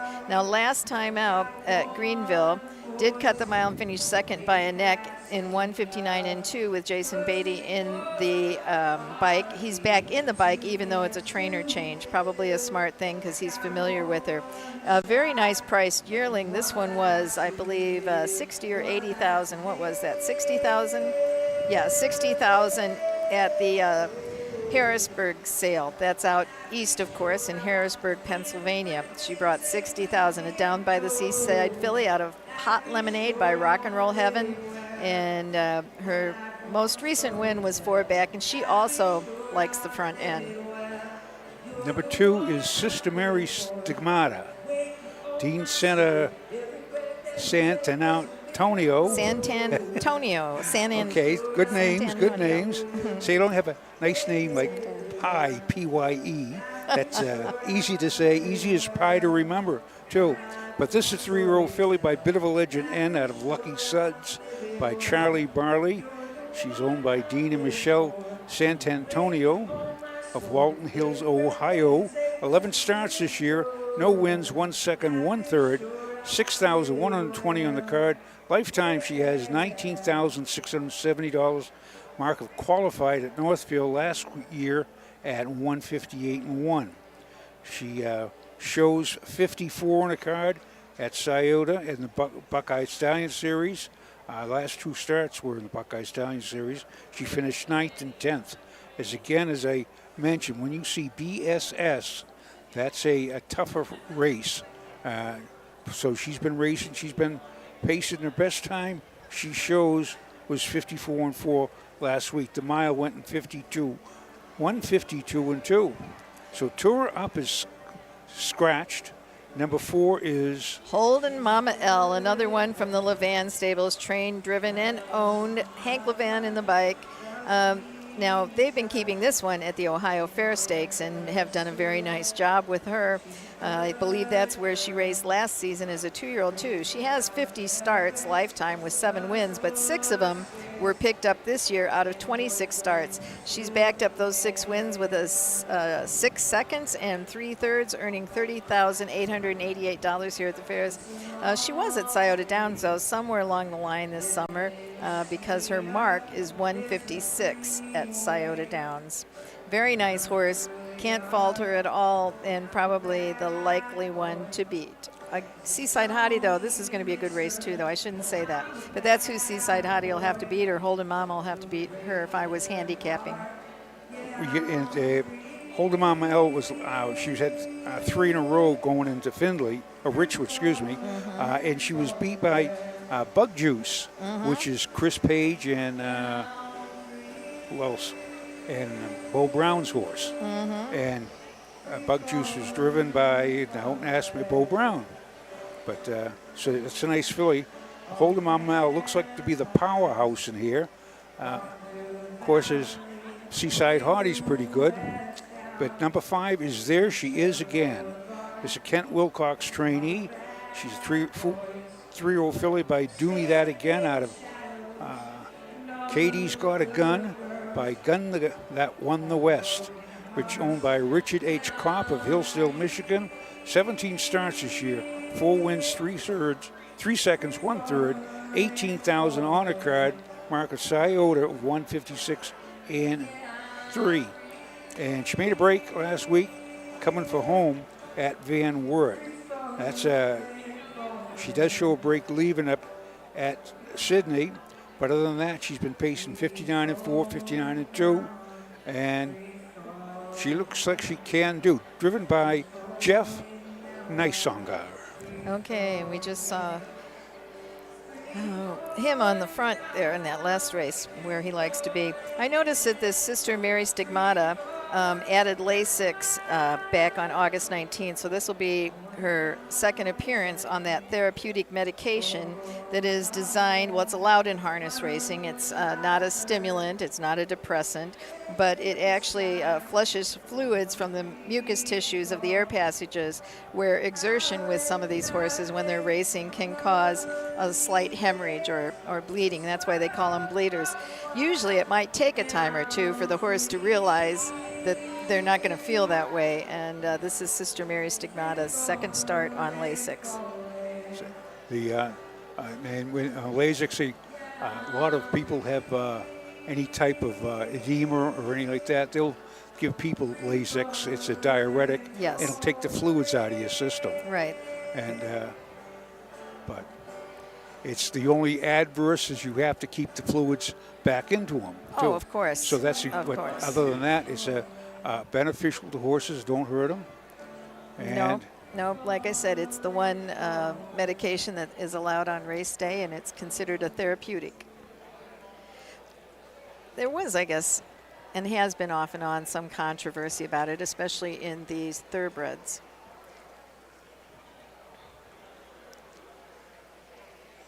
Are they on the track? Yeah, they worked the track pretty good after the mishap, making sure that there's might have been nothing. something. Just if there's a little dip in there, you'll find out. Nope, they came out and they've been screening it, and everything is going to be in ship shape here for the 7th race. Total purse $13,134. This second division going for $4,378. And this is the 7th. We have 12 here at Kenton. Yes. What I do like to do is learn about the towns that we come in there. They have 8,000 people here. In Kenton. When it was started as a Fort MacArthur back in the War of 1812, as they were campaigning through here. But some of the noted people here in Kenton. Okay. There's a baseball player. His name was Walter Jennings Stagel. And born in 1878. Wow. And so he played. In the majors? This is the thing. One day. Now you saw the movie. For the 7th race. 3-year-old filly pace for $4,378. Shidden Wolf Stout Crates Funeral Home, scratch number 3, Tura up. A field of 4, number 1, Seaside Hottie with Jason Beatty. And number 2, Sister Mary Stigmata, driver Drew Neal. 3 is scratch, number 4, Holden Mama L, Hank Levan drives. And number 5, there she is again, Jeff Nicesonger in her sulky. Scratch of 4, Tura up. Win place exacta, trifecta wagering. They go to the gate in 3 minutes. 3 minutes to Walter Jennings Stagel. Now he was born in Kenton in 1878, and he played in the minors. He started when he was 19 years old. The ironic part about it, you've seen the movie Field of Dreams. Yes. And Doc Graham, Moonlight Graham, Chisholm, Minnesota. This Walt Stagel, he was called up when he was 31 years old. He was a pitcher, and he pitched in 1 inning of 1 game for the Cincinnati Reds. Funny part, the president, William Taft, was there to watch him. He had no hits. Well, actually, he had 3 walks and 1 hit. He hit a batter. He had scored 1 run, but that was his only appearance in the majors. And he went back to the minors. That was in 1910, in May of 1910. Went back to the minors, and he pitched the minors till 1918, and then he came down with the Spanish flu. He survived, and he lived to be 95 years old. Well, that's and that was just from here in little old Kenton, Ohio. You've been doing a little research there. That's quite a tale. Later on tonight, if we have time, I'll tell you an interesting tale that I thought we might segue to about number of heats, and but I'm saving that for later. A little horse story. Historical horse story. Yes. The suspense builds. It should get to you, yes. Okay. Well, we're back in action. They're gathering, they're turning, they're getting ready to go behind that Wepkenburg starting gate. I don't know who's driving it tonight. Did you hear? Sometimes it's him, Mike Wepkenburg. Why can't I say it tonight? I say it all the time. Wepkenburg. Mike Wepkenburg. Yes, who's driving tonight? Is it him, or has he sent someone else tonight? I don't know. Isn't that funny? You can say something a million times and then all of a sudden it doesn't roll off your tongue as it should. I always tell we used to do civic announcements, and the announcement was about the Hyannis Senior Center. And every time I do the announcement, about them, I'd say the Hyannis Senior Senator. And of course, the Hyannis Senior Senator was my Teddy Kennedy, if you remember Teddy Kennedy. But He was a senior senator from Hyannis. I think everybody knows that name. That's the Boston accent, the Kennedy accent. And we are moving behind the gate for the 7th. This is the 3-year-old filly pace. 4 in it to win it. The 3 is scratched. And it's a Here's first. Doug Ballinger.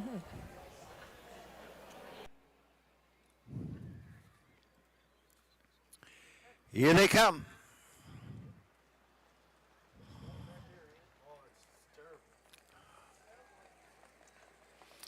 They were off then, pacing that Seaside Honey, going right out to the front. Holden Mama L comes out in second. Sister Mary Stigmata is third and trailing the field. There she is again as they race around the turn. Racing on over to the opening 8th. Seaside Honey, Jason Beatty show the way. Holden Mama L is next, off stride. Sister Mary Stigmata. There she is again, moving through now third, and that leaves Sister Mary Stigmata as the traitor as they head on over to the opening quarter.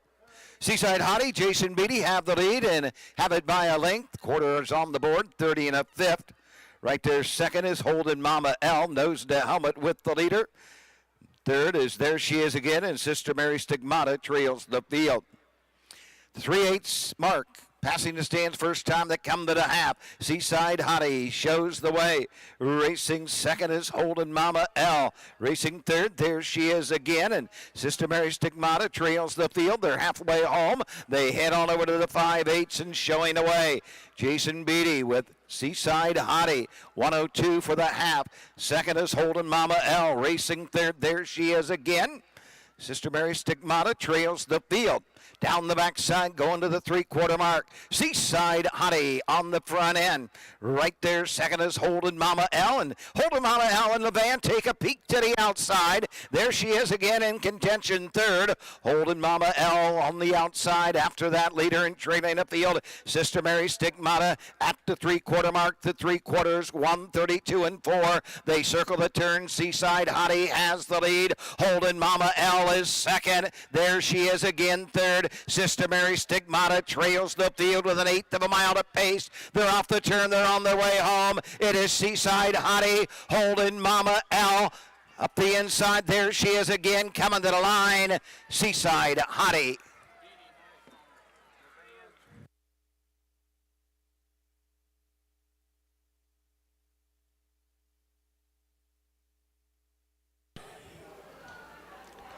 He bought her, he owns himself.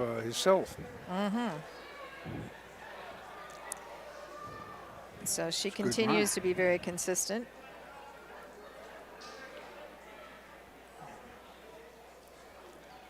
I got to get the lights on again. Right. Indeed we do.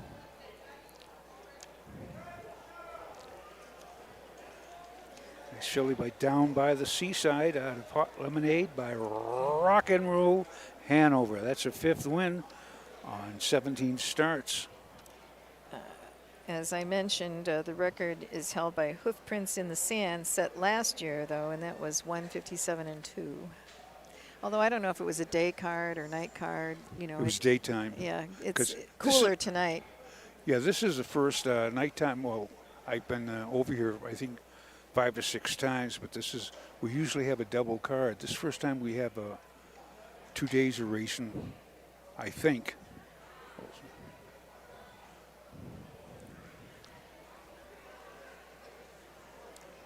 Quarters 30 and 1 unofficial, half and 102. 130 and 4, I believe. Quarter 28 and 4. Or 132 and 32 4. and 4. Yeah, 132 and 4.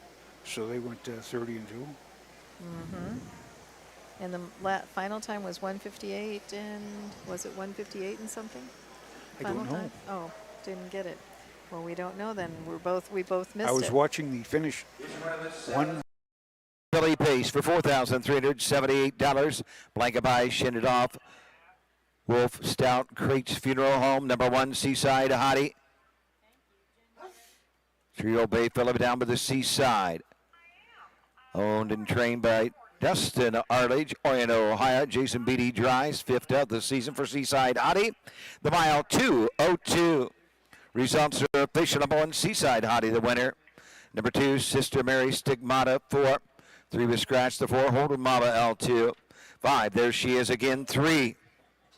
The time 2:02, 30 and a fifth, 1:02, 132 and 4. 1-4 scratch, 2, 3 on the bottom. Congratulations to the new connections.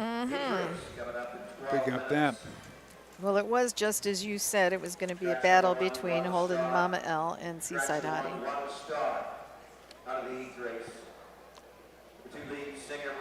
So that's 7 down and 5 to go. Is that right? And it's going to be another short field in the 8th race. We'll be back to preview it for you after a brief message.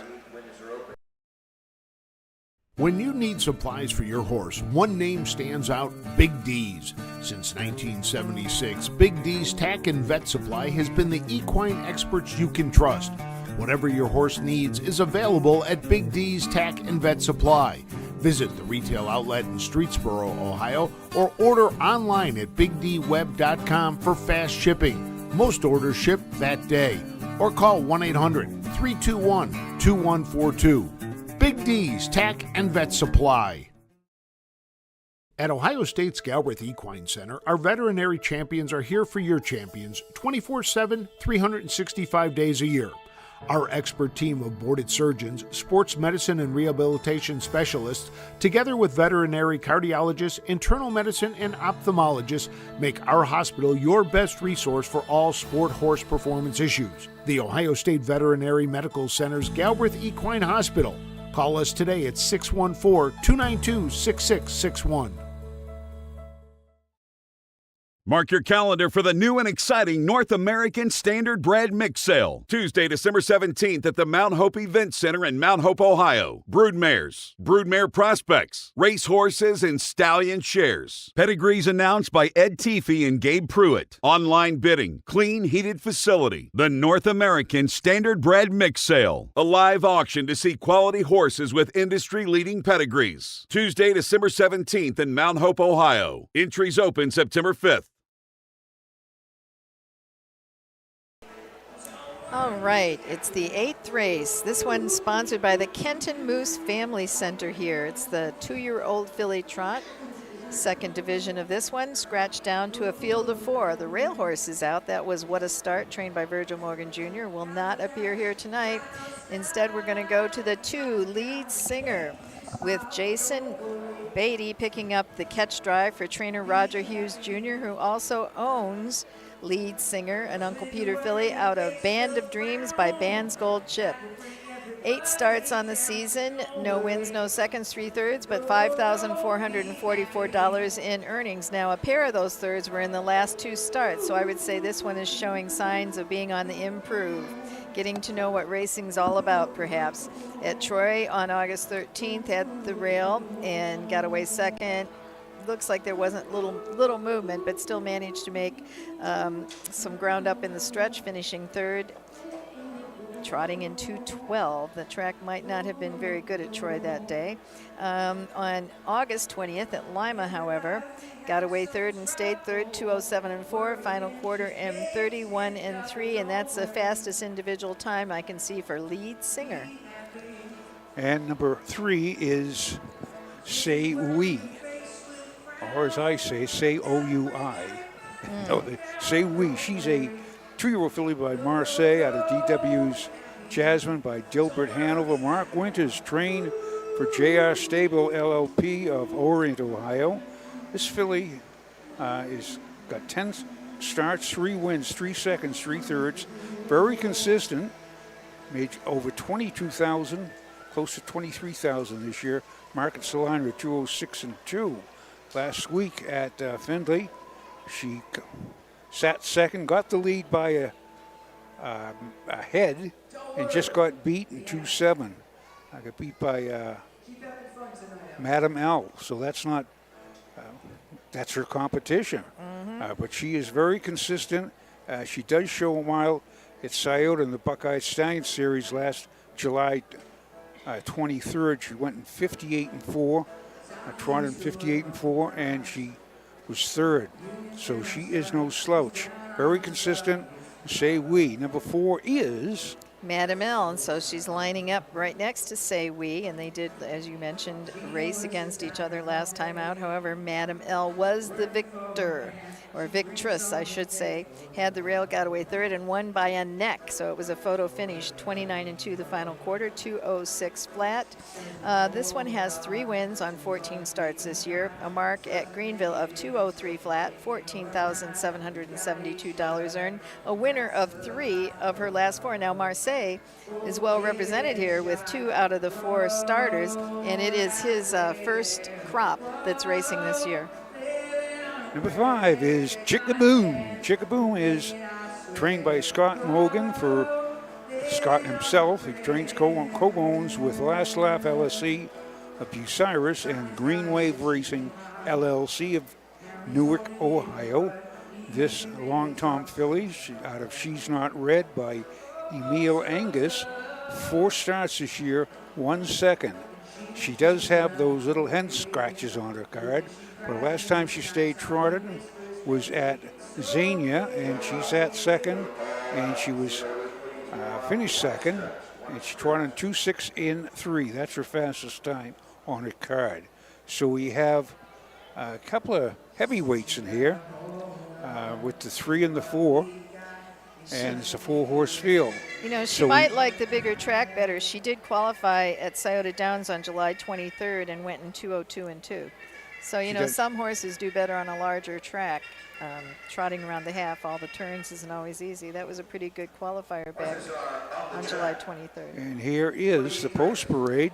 Be a short post parade, and we will be going to post soon. Moose Family Center, number 428. Scratch number 1, Wada Start. These are the horses. Number 2's lead singer, Jason Beatty drives. Number 3, Say We, with driver Jeff Nicesonger. The 4, Madam L, Hank Levan. Number 5 is Chickaboom, Scott Cisco in the sulky. Scratch the 1, Wada Start, Jason Beatty to drive the 2, lead singer.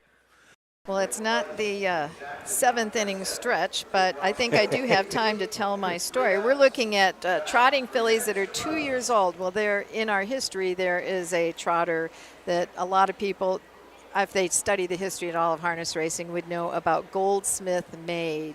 She was called the Maid.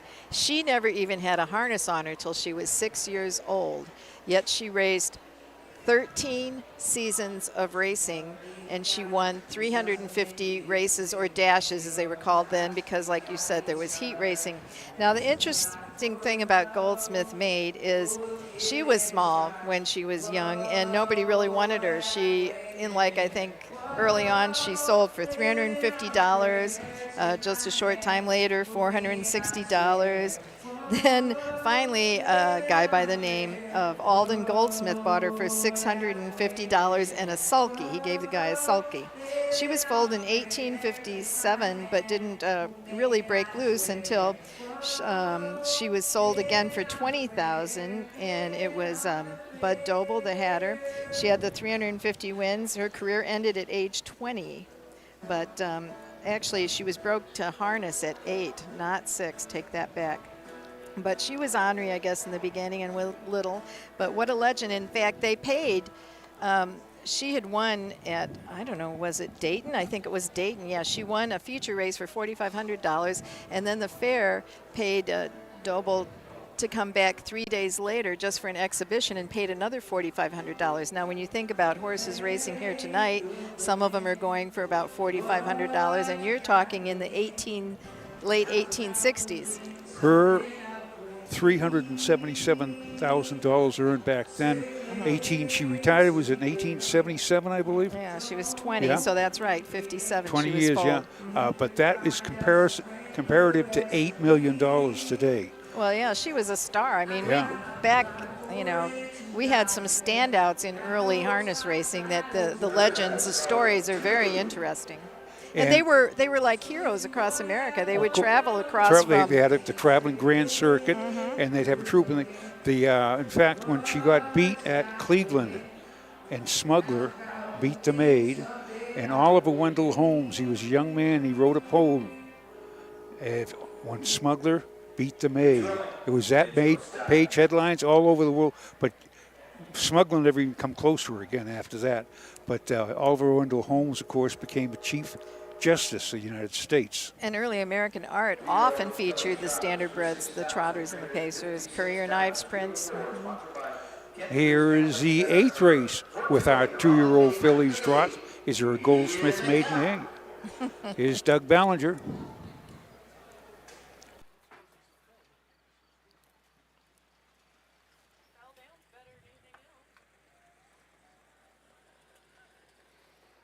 They're off and trotting that Say We, going right out to the front for driver Jeff Nysunger. Chickaboom, Scott Cisco, race second. Racing third is Madam L as they race around the turn. The early trader is Lead Singer. To the opening 8 they trot. Say We shows the way. Down the backside, leading Chickaboom by a length and a quarter. Then it's 2 to 3 back to Madam L, and trailing the field, Lead Singer. The field's covered by some 6 to 7 lengths. They're in straight alignment at the opening quarter, and Say We shows the way. Chickaboom right there second. Madam L racing third. Lead Singer trails the field. 31 3/5 for the opening quarter. They trot around the turn and head to the 3/8. Say We with the lead. Chickaboom is second. Trotting third, Madam L. Lead Singer trails the field. Passing the stand for the first time. They come on over to the Hardin County half, and Say We and Nysunger with the lead with Chickaboom right there second. Trotting third is Madam L. Racing fourth is Lead Singer. They're halfway home. Say We has them past the half. Moving into the 5/8. Say We at the half in 106. Racing second is Chickaboom. Trotting third, Madam L. Lead Singer trails the field. All stride is Chickaboom. Down the backside they go. Say We by 3. Madam L right there second. Third is Lead Singer. After that miscue, Chickaboom is your trailer. Down the backside to the 3/4 they go. Say We with the lead. Madam L up on the outside now second. Third is Lead Singer. Chickaboom trails the field. Billy's into the far turn. Say We to the inside. Her outside. Madam L, they're at 3/4, 138.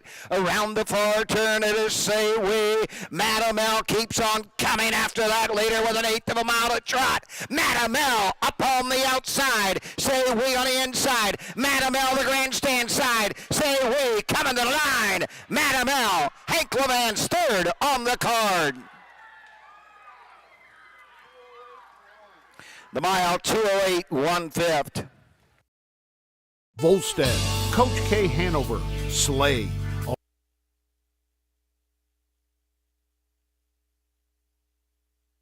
But you have to give a lot of credit to Say We on the front end there. Well, that's it. As a backing off the half to 1.5 and 6, 106, 3/4, 138.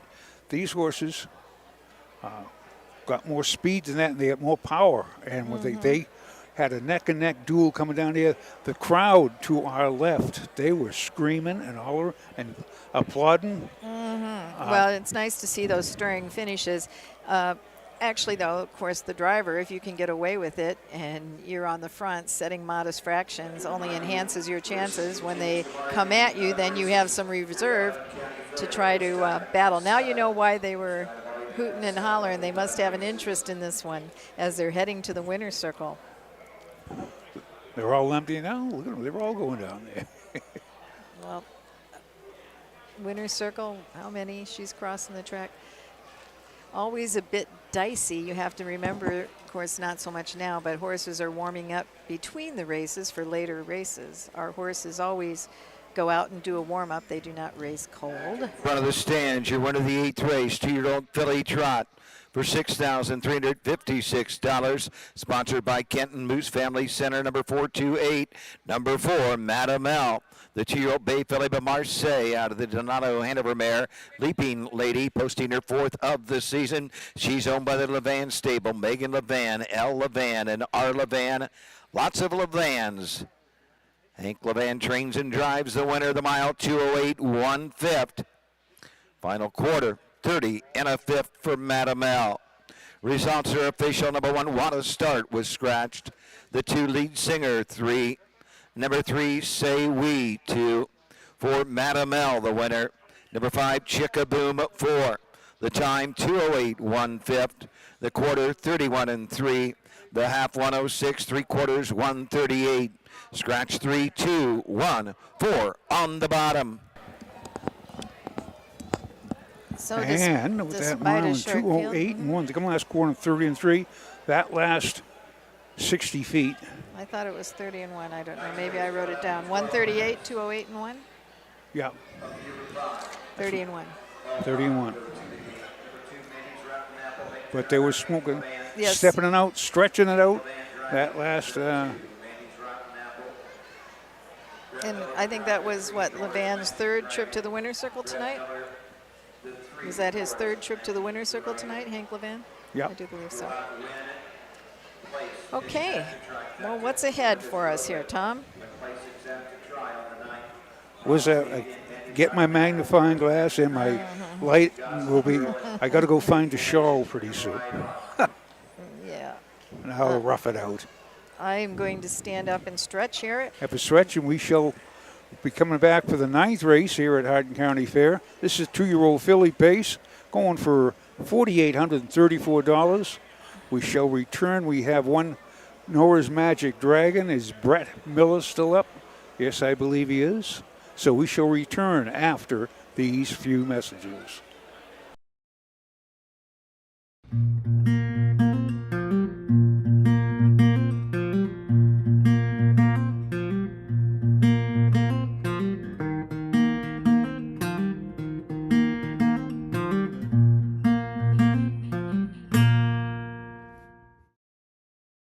The first Hardin County Fair in Kenton, Ohio was held in the fall of 1851. Like many others, the fair was hosted by the County Agricultural Society.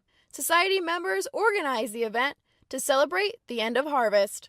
Early crowds arrived on foot or by horse. The fair was a social event, with families arriving in the morning and staying through dusk.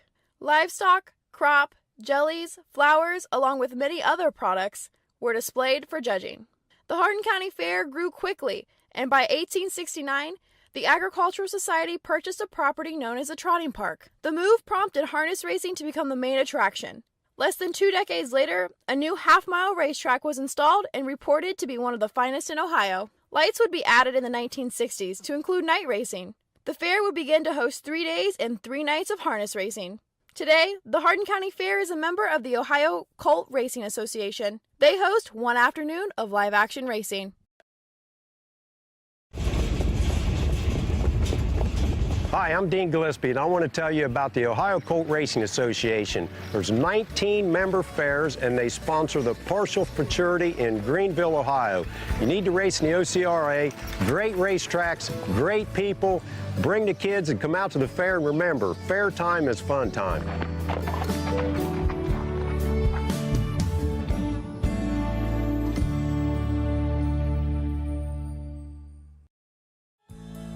For over 100 years, the values at CoverLink Insurance have been clear. Do the right thing. These values have been at the forefront of what we do, and that will never change. At CoverLink Insurance, you're a person, not a policy. Whether you raise crops, livestock, or own the family farm, CoverLink's farm insurance can be tailored to meet your needs. Trusted advice and solutions to protect what matters most. Great service from great people, CoverLink Insurance.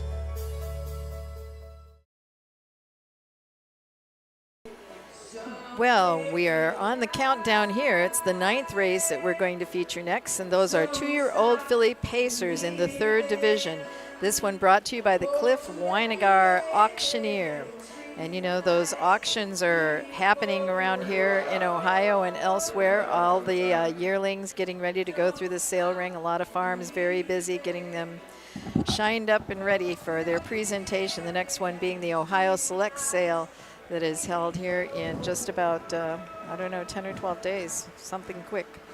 Promise Me Again is the rail horse. This one is trained by Ryan Roebuck.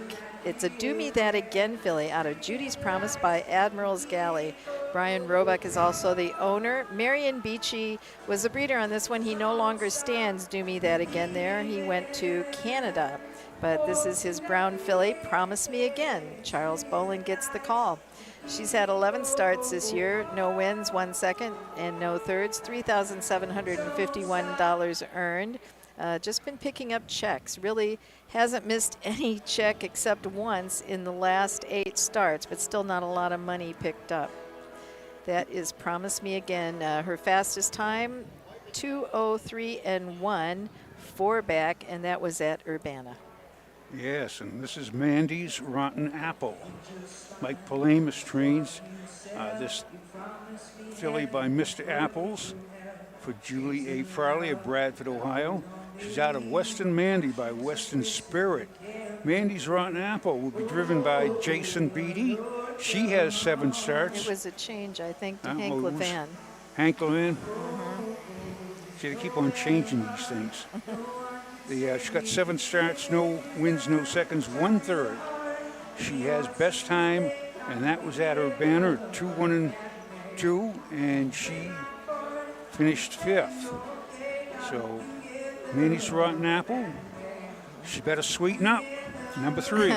Is Nora's Magic Dragon. We are going to see Brett Miller in action again. He had a win early, and then he was last, and then he's had a break, and now he's back driving this one for trainer Virgil Morgan, someone he drives for quite frequently. Nora's Magic Dragon is a pet rock filly out of Pink Dragon by Dragon Again. 5 starts and very consistent. 1 win, 2 seconds, 1/3.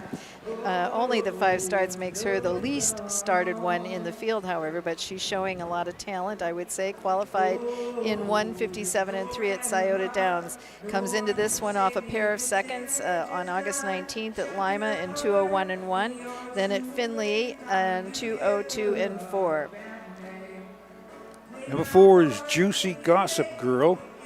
Brian Georges trains this Western Vintage filly out of Bellflower by Fly Buckeye. For Myron Coaster of Sydney, Ohio. This is a powerhouse in the field. She has 14 starts, 4 wins, 5 seconds, 1/3. That's 10 times. 1, 2, 3 out of 14 starts. $17,940. Here's our post parade. Driver Charles Bullen. Number 2 is Mandy's Rotten Apple. Hank Levan drives. The 3, Nora's Magic Dragon with Brett Miller. Number 4, Juicy Gossip Girl, Jason Beatty. And number 5, Faithful Nation, Pierce Henry in her sulky. Win place, exacta trifecta. They'll go to the gate in 3 minutes. 3 minutes. A good card. She did make 3 breaks in a row, so that's an but still has been timed and shows 2-3-2. Has won at Greenville in 2:02 flat. Number 5 is Juicy Gossip Girl. Marion Beachy is also the trainer on that one. He was the breeder. The breeder on the one breeders, and the breeder, same breeder. But this Western Vintage that you mentioned, the Dam Bellflower, well, my husband purchased her as a 2-year-old after she had a couple starts, and then she raced at 2 and 3 for him. She actually was a Sire Stakes filly, and I know she finished, I think, as a 3-year-old, second by just a nose in her 3-year-old season. Who was Fly Buckeye? I don't know. He bought Bellflower, like I said, as a 2-year-old. Jimmy Arledge had her, and then she went to Virgil Morgan Jr. to train. But anyway, that's just a little oddity there because I know that mare. The 5-horse Faithful Nation is trained by Robert Brooks, also owned by Robert Brooks, and another Marion Beachy bred horse. That's 3 out of 5. Well, that's a little unusual. They're Western Vintage, too. Yeah, and do me that again. 5, Faithful Nation, driven tonight by Pierce Henry. Cut the mile last time out at Findlay to finish 3rd.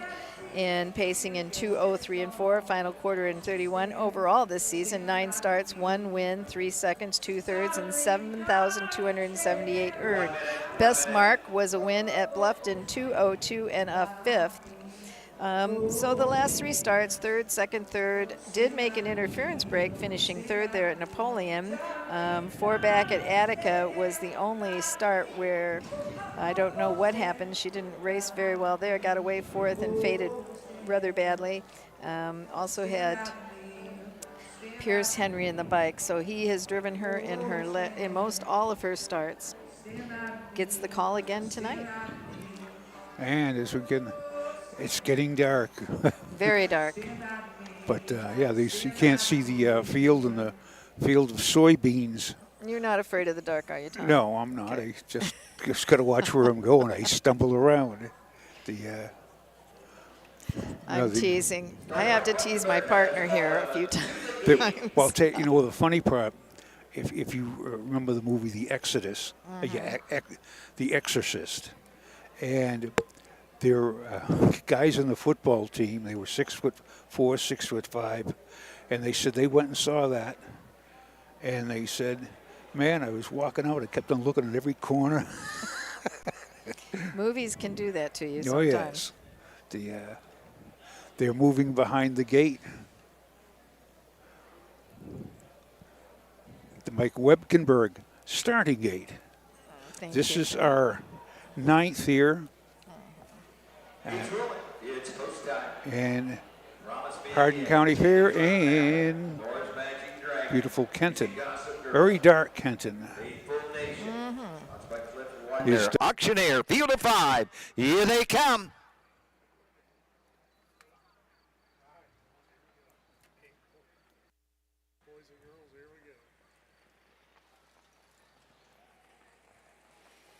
They were up in pacing. That's Norris Magic Dragon going right out to the front for Brett Miller. The field of Pacers moving to the turn. Mandy's Rotten Apple will settle in second. Racing up on the outside third. I'll stride momentarily. Mandy's Rotten Apple as they head up the backside. Showing the way, Norris Magic Dragon. Brett Miller lead the way by 2. Faithful Nation is next up the backside. Going to the opening quarter. Third, Promise Me Again. Racing fourth is Juicy Gossip Girl, and trailing the field, Mandy's Rotten Apple straight alignment. Norris Magic Dragon, Brent Miller.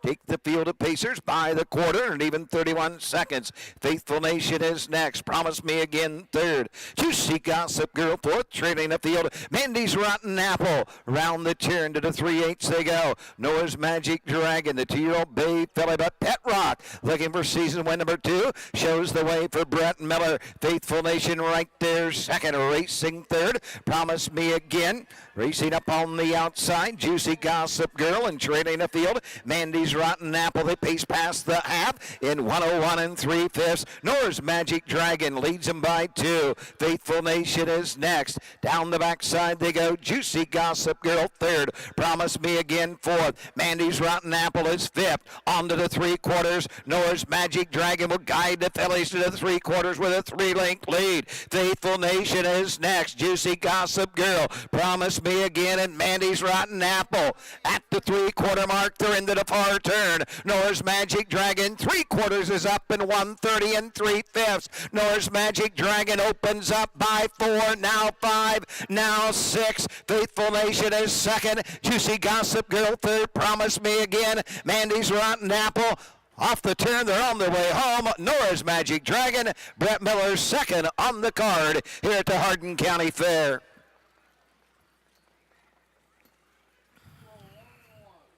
The time, 2:01 1/5. That was the fastest of the 3 divisions. The first one went in 2:02, the second one went in 2:04, and now we have Nora's Magic Dragon covering the mile in 2:01 1. With the last quarter in 30 3. Let's see, 2:01 1. So that 2. was 30 3. Yeah. Come last half in 59 4. 59 3. Yep. Okay. Yep. That was a good mile. It's funny when just watching Brett Miller as he sits there, and they just the Grand Circuit men with 10,000. They just have that aura about them, that air. It's an air of confidence, and they get on the front end and they just say, "Catch me if you can." Yes, and actually he didn't mind opening up, and that probably gives the horse a lot of confidence too, to know that they beat the field by that much. I think horses that are on a win string or have been competitive, frequently, they build confidence too. Oh, absolutely. just like any athlete when they're doing well at something. Now, Faithful Nation finished second, but was a very tired second because was trying to track Nora's Magic Dragon, and that was a bit much for her, but she did manage to hang on to second. Juicy Gossip Girl was third. 2-year-old filly pace for $4,834. Sponsored by Cliff Weingart, auctioneer. Number 3, Nora's Magic Dragon. 2-year-old bay filly by Pat Rock. Out of the Dragon again, mare. Pink Dragon. Second of the season for Nora's Magic Dragon. Michael Denny, Gallipolis, Ohio owns. Virgil Morgan Jr. trains. Brett Miller gets his second winning drive of the evening. The mile 2:01, 1/5. Number 1, Promise Me Again for 2, Mandy's Rotten Apple 5. The 3, Nora's Magic Dragon, the winner. 4, Juicy Gossip Girl 3 and a 5. Faithful Nation 2. 31 for the quarter, the half 101 and 3, 3/4 130 and 3/5. 4, 5, 1, 3, 2 on the bottom.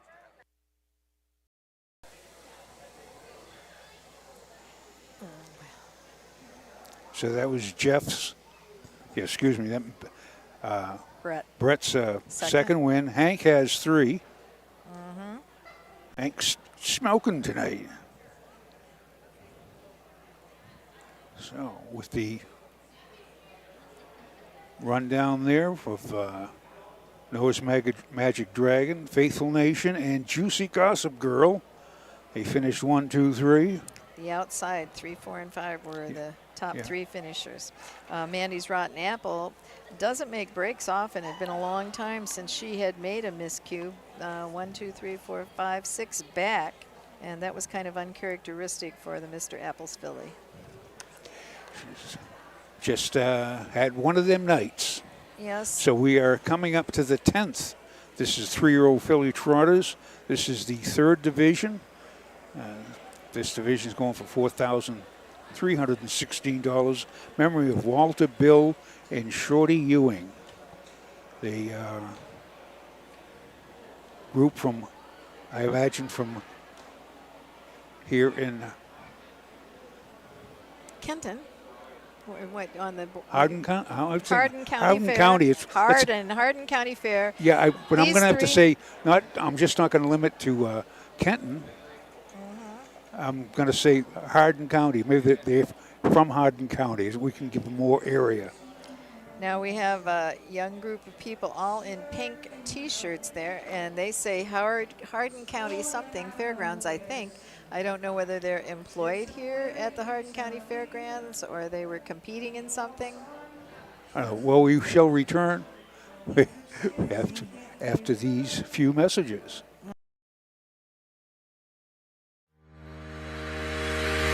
Own a little and love it a lot. Thestable.ca is an award-winning fractional ownership operation. Buy as little as 1% of a racehorse and experience 100% of the thrill. Thestable.ca makes ownership easy, accessible, and affordable. Communication and customer service are at the heart of everything we do. Get started at thestable.ca.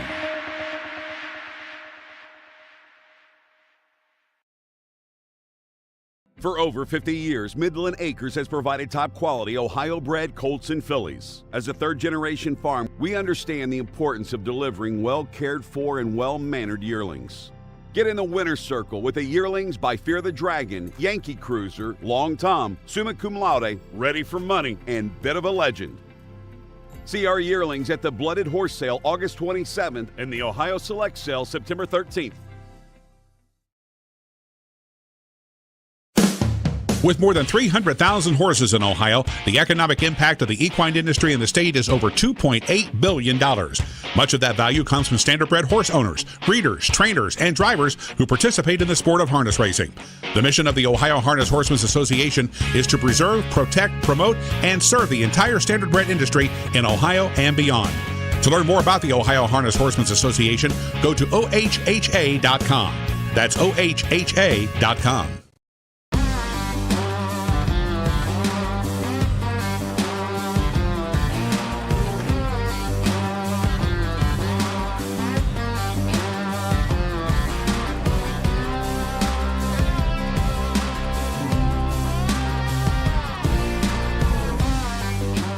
Do you want your horse to shine in the winner's circle? Feed DAC Oil. It makes a world of difference.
Nevada.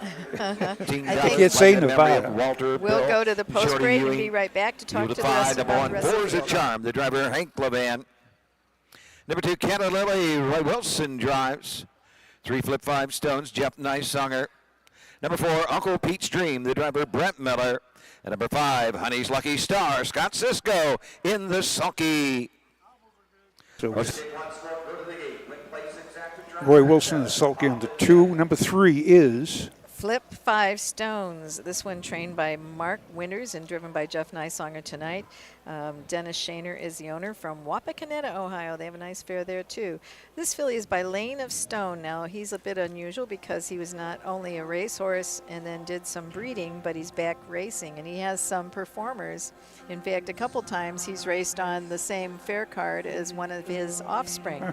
This is Flip 5 Stones, comes into this one fresh off a win by 2 1/4 lengths. Final quarter, a snappy 28 2. Final time of the mile, 2:03 2. This was at Findlay. Before that at Greenville, made some breaks, finished 4th. Then tried to cut the mile, another start at Greenville earlier, cut the mile, finished 2nd. Has actually sat 1st or 2nd in most all of her starts that I can see programmed. 15 starts on the year, 6 wins, 3 seconds, 2/3, and $30,917 earned with a mark taken at Scioto Downs, a pari-mutuel track of 158 flat. 11 starts last year with 4 wins, so all in all, over the 2 seasons of racing, she has 26 starts with 10 wins. It's nice. Flip 5 Stones had a win streak going. Number 4 is Uncle Pete's Dream. And Brett Miller gets the sulky, is in the sulky. This is Deborah Swartz trainee from Matt Rowe of Urbana. This Uncle Peter filly out of Valley of Dreams by Valley Victor. Last week at Findlay, you see the mile of 159 1 with the last quarter and 28 3. That was an all-time track record for trotters, and not just 3-year-old filly trotters, but trotters, the all-age trotters. She set the track record, and I would say it was Uncle Pete's Dream. He wanted that win, he got it. 16 starts this year, 7 wins, 4 seconds, 2/3, $58,867. Mark of Scioto 55 2. And Uncle Pete's Dream 24 lifetime starts. She's been on the board 17 in her 24 starts with the mark of 55-3 at the Toyota. 63,000. She is the overlay here. They're going behind the gate. Number 5. Honey's Lucky Star. Scott Cisco trains and drives and owns this one. Comes into this one off a third-place finish. Has made mistakes here and there and is yet to see the winner's circle in 2 seasons of racing, but has earned $9,877 in 19 lifetime starts. Honey's Lucky Star from Post 5. Here's Doug Ballinger. Here they come.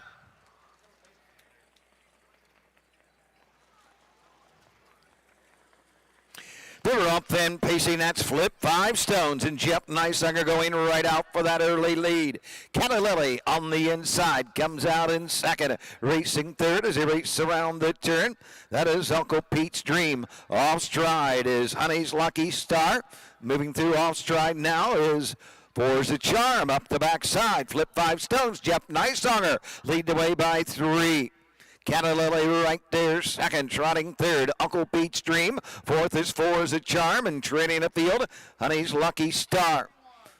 On to the opening quarter, by the quarter in 31 seconds. Flip 5 Stones has the lead. Has it by 2.5 into the turn. Catalilli is second, racing third. That is Uncle Pete's Dream. Forza Charm is next, and Honey's Lucky Star trails the field. Philly Trotters pass the stand for the first time and come to the half. Flip 5 Stones with the lead. Uncle Pete's Dream up on the outside for Brett Miller. Racing next is Catalilli into the turn. They're halfway home. Next is moving into the turn is Uncle Pete's Dream on the front end. Half in 103. Uncle Pete's Dream now behind that leader, Flip 5 Stones. Flip 5 Stones racing second, Uncle Pete's Dream. Catalilli is third. Forza Charm next. Honey's Lucky Star trails the field down the backside to the 3/4. Flip 5 Stones and Jeff Neisinger. Uncle Pete's Dream right there second. Forza Charm is third. Catalilli is fourth. Honey's Lucky Star trails the field at the 3/4 in 1:33.2. Around the turn, Flip 5 Stones the leader. On the outside, once again, Uncle Pete's Dream with an 1/8 of a mile to trot. They're off the turn. They're on their way home. It is Flip 5 Stones. Uncle Pete's Dream on the outside keeps on coming. Uncle Pete's Dream on the outside. Flip 5 Stones. Flip 5 Stones. 7th of the season. Second, Uncle Pete's Dream.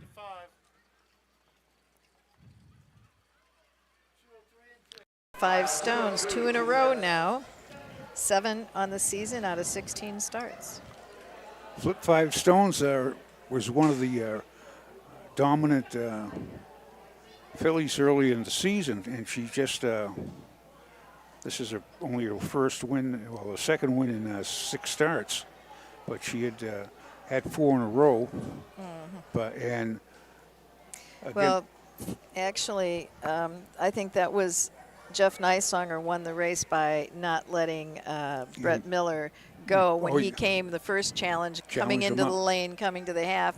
He challenged him, didn't get by her, and that was something that Jeff often does. If he's on the front, he likes to keep the front and control it.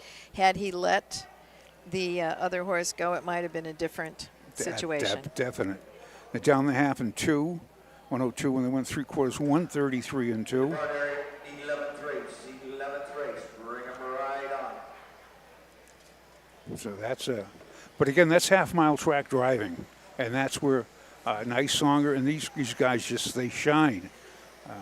And it takes years of developing that. Just a good, smart drive. Flip 5 Stones.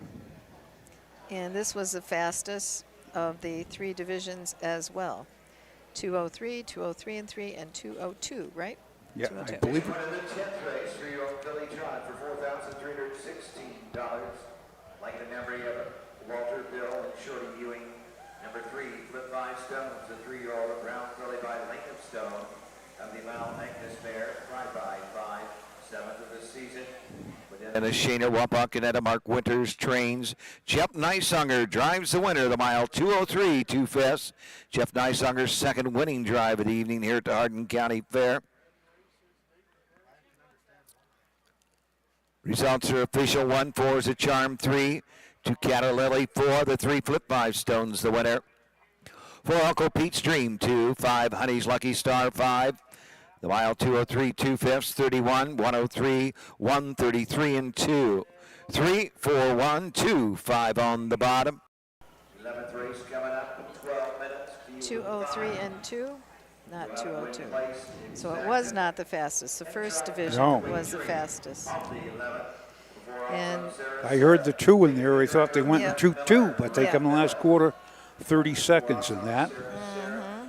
So that's a last quarter, last half in 101 and 2. Yep, so 203, the fastest mile went to Phyllis L. in tonight's divisions. Well, that's our 10th race. We're moving up to the 11th, and they're going to be bringing them out Quick. They're quick. gonna go So quick. we shall return after these messages. This is going to be a good race. Cool Winds Farm in Lima, Ohio is a full-service standardbred breeding farm. Cool Winds stands the popular dancing Yankee, a 2-time world champion, along with 2019 jug winner Southwind Ozzie, the son of Some Beach Somewhere. Cool Winds also stands the royally bred $2 million earning Western Fame. Be sure to inspect the Cool Winds yearlings at the Ohio Selected Jug Sale at Pickaway on Friday, September 13th. For over 100 years, the values at CoverLink Insurance have been clear. Do the right thing. These values have been at the forefront of what we do, and that will never change. At CoverLink Insurance, you're a person, not a policy. We're here to get you the right coverage: home, auto, business, and farm. CoverLink covers you, your family, and your business. Trusted advice and solutions to protect what matters most. Great service from great people. CoverLink Insurance. When you need supplies for your horse, one name stands out: Big D's. Since 1976, Big D's Tack and Vet Supply has been the equine experts you can trust. Whatever your horse needs is available at Big D's Tack and Vet Supply. Visit the retail outlet in Streetsboro, Ohio, or order online at bigdweb.com for fast shipping. Most orders ship that day. Or call 1-800-321-2142. Big D's Tack and Vet Supply. We are returning for one of the final 2 races. This is the 11th race, 3-year-old filly pace. It is the 3rd division. It is, this one is brought to you by the Hardin County Fair. They're the sponsor of their own race here. The one is Lady Bridgerton, and perhaps you are familiar with the series Bridgerton. At the fairs this year, I have seen both Lord and Lady Bridgerton, both of them very nice performers. This one is a bit of a legend filly out of Rose Run Vanity by McCardle. 8 starts on the season, 4 seconds, 15 starts overall, $47,646 earned, and a mark at Miami Valley of 152 and 4. Had a good season as a freshman too, winning 3 of 11 and taking a mark at Delaware in 155. Comes into this one off a winning string, 2 strong, but on the last 8 lines has never finished worse than second, and as I said, hitting first and second 12 out of 15 starts. So Lady Bridgerton here, last time out, won at Findlay, final quarter in 27-2, mile in 159 and 4. And at Northfield, had the trailing position and won the race, 155 and 4. That 9-hole is not bad at Northfield on the half-mile track, trailing the rail horse if they get out of there pretty good. So it's take it away with the 2. That was the Buckeye Stallion Series, too. They're mulling, so number 2 is Meadowlands Bella, Mike Meadows trained. It's filly by Well Set out of Meadowland Lindy Lou by Stonebridge Regal.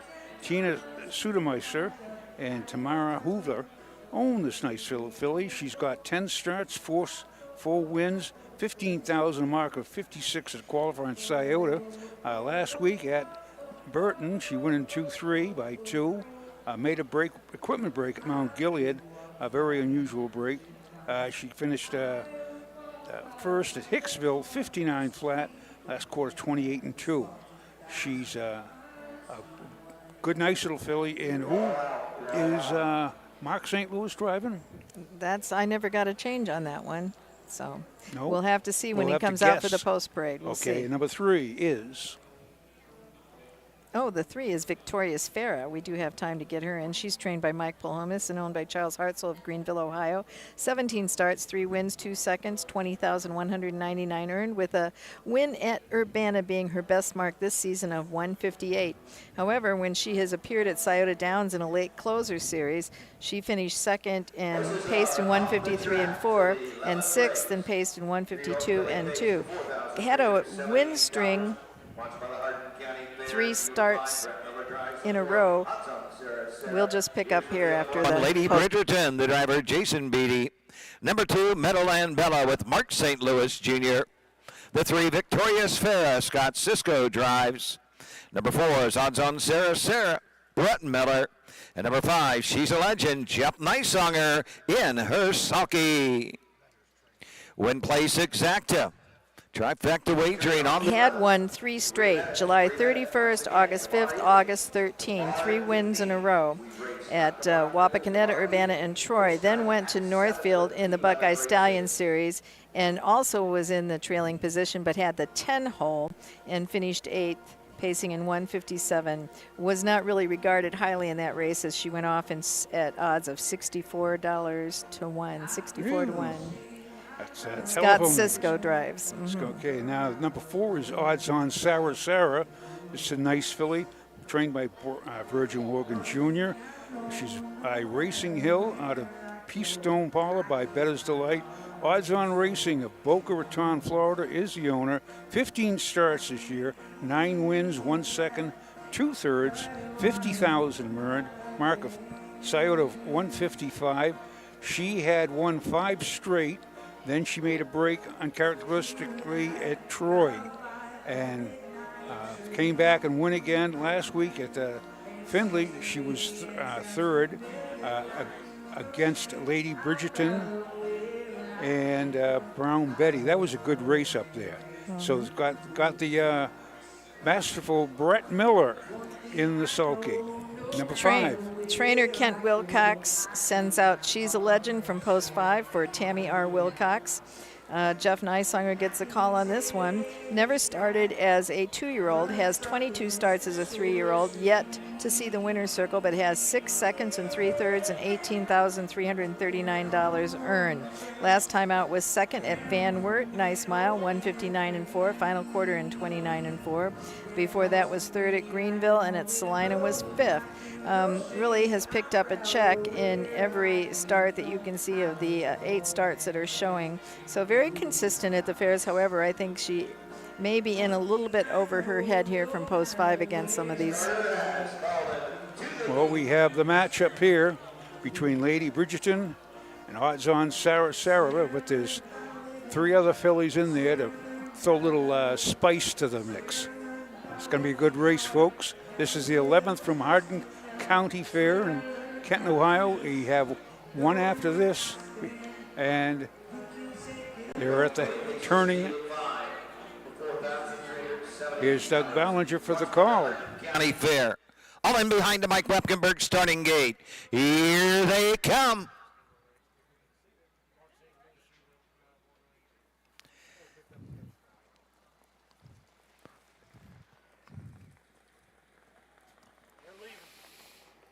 They're off and pacing. That's Meadowland Bella going for the lead for Mark St. Louis Jr. The field of pacers move into the turn. Lady Bridgerton settles in second. Third, Victorious Farah. Around the turn, fourth is Odds on Sarah. And trailing the field is She's a Legend. Front to back, this field's covered by some 6 to 7 lengths up the backside. Meadowland Bella, Mark St. Louis Jr. lead the way by 3. Lady Bridgerton is next. Victoria Fair at third. Odds on Sarah fourth. She's a Legend trails the field. They're in straight alignment. By the opening quarter in 30 2/5, and Meadowland Bella shows the way. Lady Bridgerton right there second. Victorious Fair at third. Racing fourth is Odds on Sarah and She's a Legend continues to trail the field. Philly Pacers pass the stand for the first time and race on over to the Hardin County Fair halfway point. Madeline Bella the leader. Second Lady Bridgerton. Third Victorious Fair. Fourth is Odds on Sarah and She's a Legend trails the field. On to the 5/8 they go and out and on the move on the outside. First up comes Victorious Fair. Picking up that covers Odds on Sarah at the half in 103. Down the backside they go with the lead. Lady Bridgerton, Victorious Fair right there second. Out and on the move on the outside. Now third and moving up. Here comes Odds on Sarah. On to the 3/4 they go. Odds on Sarah for Brett Miller. 3 wide. Now fourth, now third, now second. Plugs come out on Meadowland Bella. Into the far turn, the battle's on. 3/4, 131 and 1 with a little better than an 8 to go. The leader, Meadowland Bella. Odds on Sarah. Up the inside, Lady Bridgerton. They're off the turn. They're on their way home. Through the lane, coming to the wire. On the line, it is Meadowland Bella. Got to be tight for second. Meadowland Bella to take the 11th. 159-2. Woo! Last quarter in 28-2. That was a nice start there, and again, that makes it 2 straight for Meadowland Bella and 3 out of the last 4. That time that she made a break in between, it was broken equipment though too, so that definitely was an excuse. And yes, Mark St. Louis Jr. was in the bike. Yes, he was. And he said, "Hello, boys, here I am." Lady Bridgerton had the proverbial 2-hole trip behind Meadowland Bella, but when you come into the lane and you have a horse on the outside, you know, might have been looking for some room there. I have 2. Very nice start. I have 2, 1, 4, 3. And that's exactly correct, I do believe. Last half, 57 and 4. 159 and 2. Again, that's controlling the race and just Using the measuring horse. your horse, knowing what your horse. They can tell how much they got left, you know. Using the horse where he wanted to, where he needed to. He saved some for that. And as I have to say, Mark St. Louis Here's your got the job 11th done. race through your Philly base, sponsored by the Hardin County Fair for $4,378. Number 2, Meadowland Bella. 3 Bay Philadelphia, well said. To the Stonebridge Regal mare. Meadowland Lindy Lou, 5th of the season for Meadowland Bella. Bettina Settlemeister, Tamla Hoover, Mike Metters trains. Mark St. Louis Jr., the leading driver. The county fairs so far this year in Ohio. Behind the 2, Meadowland Bella, the mile, 159 2/5, blanket by Hardin County Fair. Number 1, Lady Bridgerton 2. Number 2, Meadowland Bella, the winner. 3, Victorious Fair 4. Number 4, Odds on Sarah 3. 5, She's a Legend 5. 159 2/5. 30 and 2/5, 101 and 3. 3/4, 131 and 1. Fractions of 30 and 2/5. The half, 101 and 3. 3/4, 131 and 1. 159 and 2. 2, 1, 4, 3, 5 on the bottom. Finally, coming up in about 10 minutes, a field of 8. That was the fastest of the 3 divisions tonight by a 1/5 of a second, but did not break the track record. So now we are going to get ready for our getaway feature, which is going to be a free-for-all pace. We're going to look at some all-age horses in this next one, the 12th, after our final messages from our sponsors. At Ohio State's Galbraith Equine Center, our veterinary champions are here for your champions 24/7, 365 days a year. Our expert team of boarded surgeons, sports medicine and rehabilitation specialists, together with veterinary cardiologists, internal medicine, and ophthalmologists, make our hospital your best resource for all sport horse performance issues. The Ohio State Veterinary Medical Center's Galbraith Equine Hospital. Call us today at 614-292-6661. Volstead, Coach K. Hanover, Slay, Ohio's top trotters stand at Dublin Valley Farms. Volstead's offspring include Sugar Instead, the 2023 Ohio 2-year-old Trotting Filly of the Year, and 2024 Ohio Sire Stakes winner Jurassic Hattie. Coach K. Hanover, the son of world record holder Walner, and Slay, the son of Chapter 7, standing his first season at Dublin Valley Farms.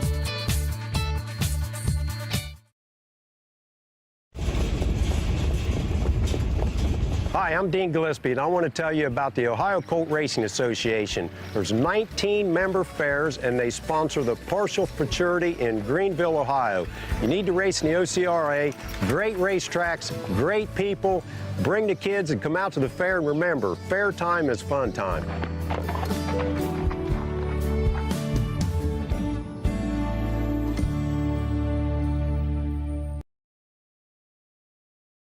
With our getaway feature, this is a free-for-all pace for a purse of $1,500. Free-for-all meaning anybody can enter in this one. It is a free-for-all as we have horses of varying ages and sexes, geldings, mares, and even a ridgeling.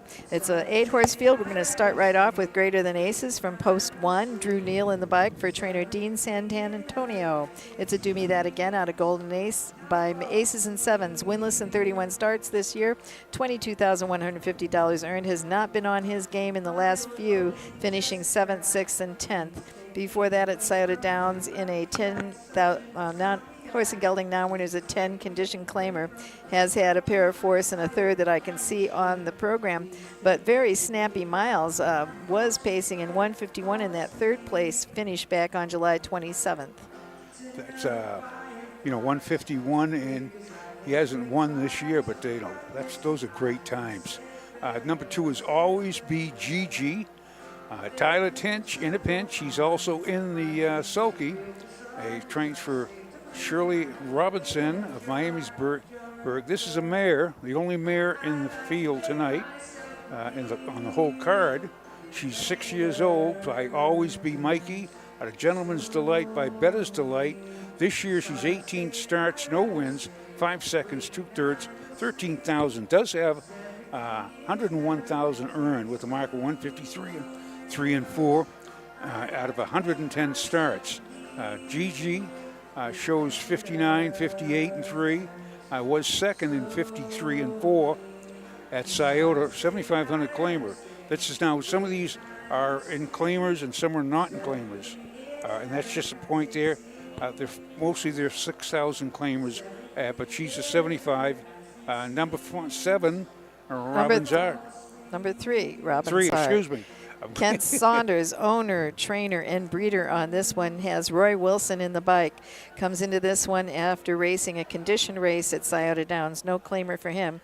Horse and gelding non-winners of 5,000 in last 4. Also has been in the Signature Series and other free-for-alls at fairs. So bouncing between the pari-mutuels and the fairs. 1 win of 20 starts, 4 seconds, 5/3, $14,718 earned with a winning mark of 156 and 4 at Urbana. However, last season, I must brag a bit, this one had 7 wins out of 31 starts and took a mark at Scioto Downs of 150 and 2/5. It's an artificial out of Robin Scoot by I Scoot Hanover. Comes into this one off a 3rd place finish at Scioto, as I mentioned. Yeah, that is a nice animal. Mark St. Louis gets a seat for trainer Steve Ashby with Trent Dio.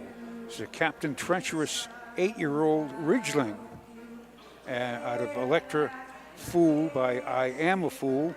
It's got 27 starts this year, 5 wins, 6 seconds, 7/3, 44,000 on his card.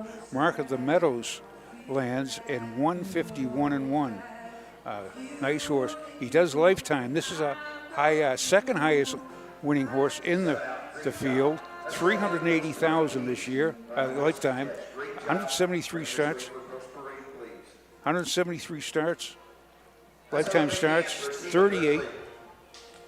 And mark of 150 and 2. The 5 is Q Cobra Jet, trained by Hank Levan. It's a Jerome's Jet out of Little Q by Stand Forever, and it is the oldest one in the field, 12 years old and still racing. Line to be announced from Richwood I do not have, but before that raced on August 27th at Van Wert and finished 3rd. pacing in 1:59 flat. Before that at Greenville, paced in 1:57.1 flat, cutting the mile on that one. And four-back it would be, had a win at 2 minutes and 2/5 at Lima. That's the only win this season out of 26 starts. David Justice is a qualifying driver. Number 6 is Torg Seelster. He's the 11-year-old gelding by Shadow Play out of That Day by Cam Luck. Here they are. We'll come back. Number 1, Greater Than Aces, the driver, Drew Neal. Come right on with the 2. Come right on up.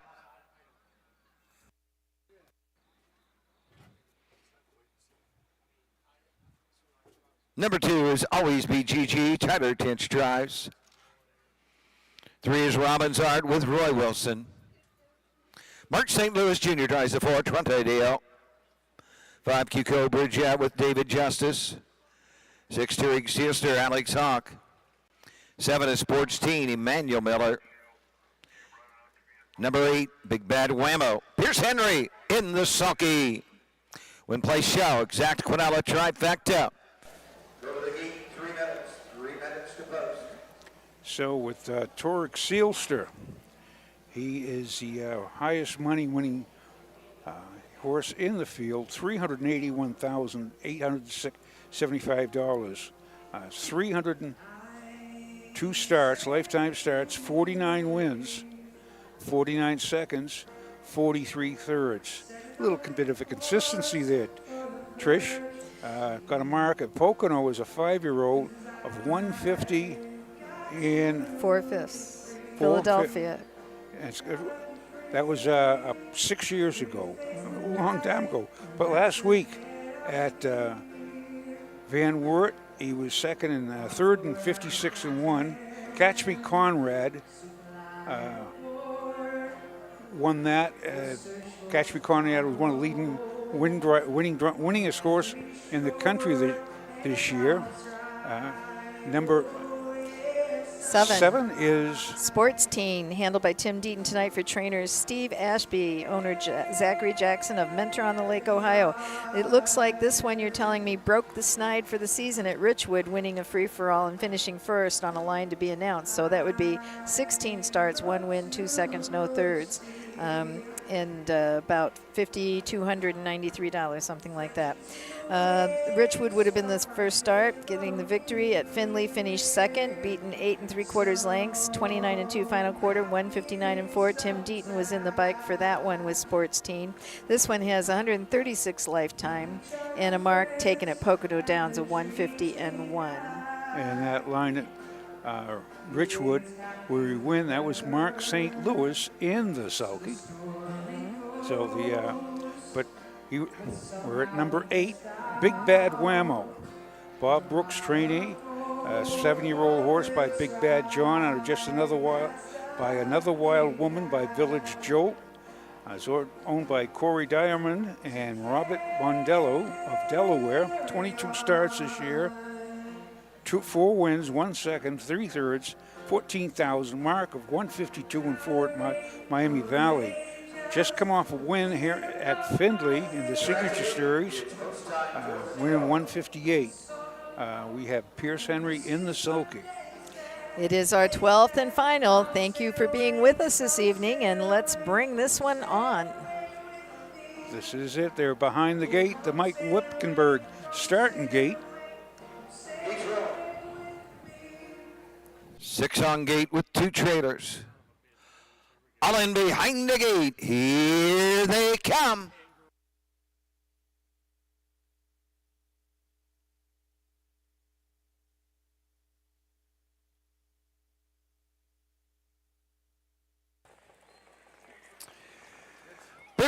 Up and pacing, that's Robbins Art going right out for the lead. On the inside, that is Greater Than Aces. Around the turn, going to the opening 8th. Trent Dale comes out in 3rd, racing 4th on the inside.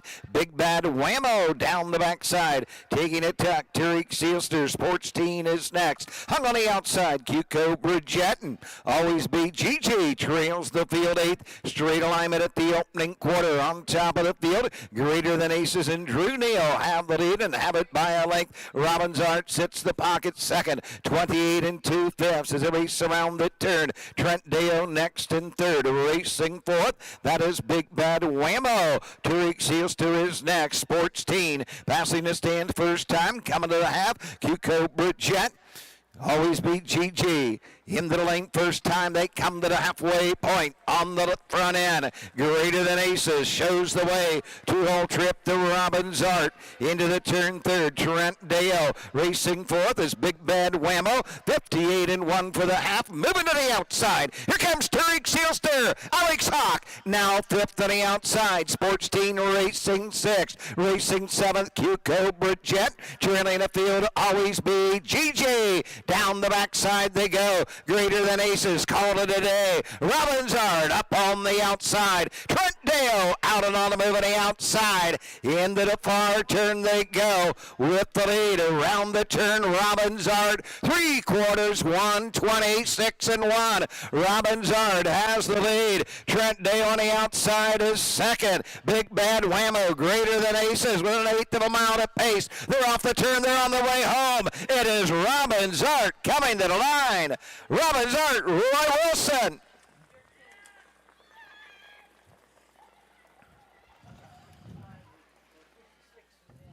$156 Robbins Art, Roy Wilson.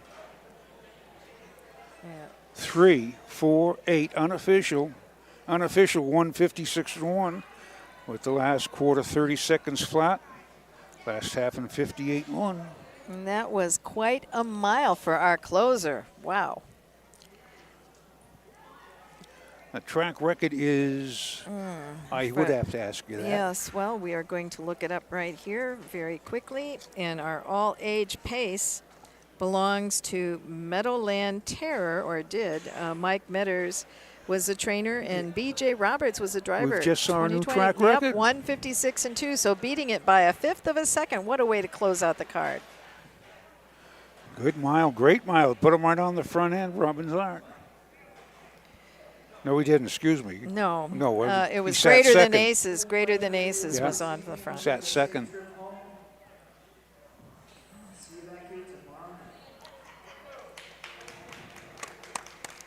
Very nice. New track record for the pacers of all ages, all-age pace.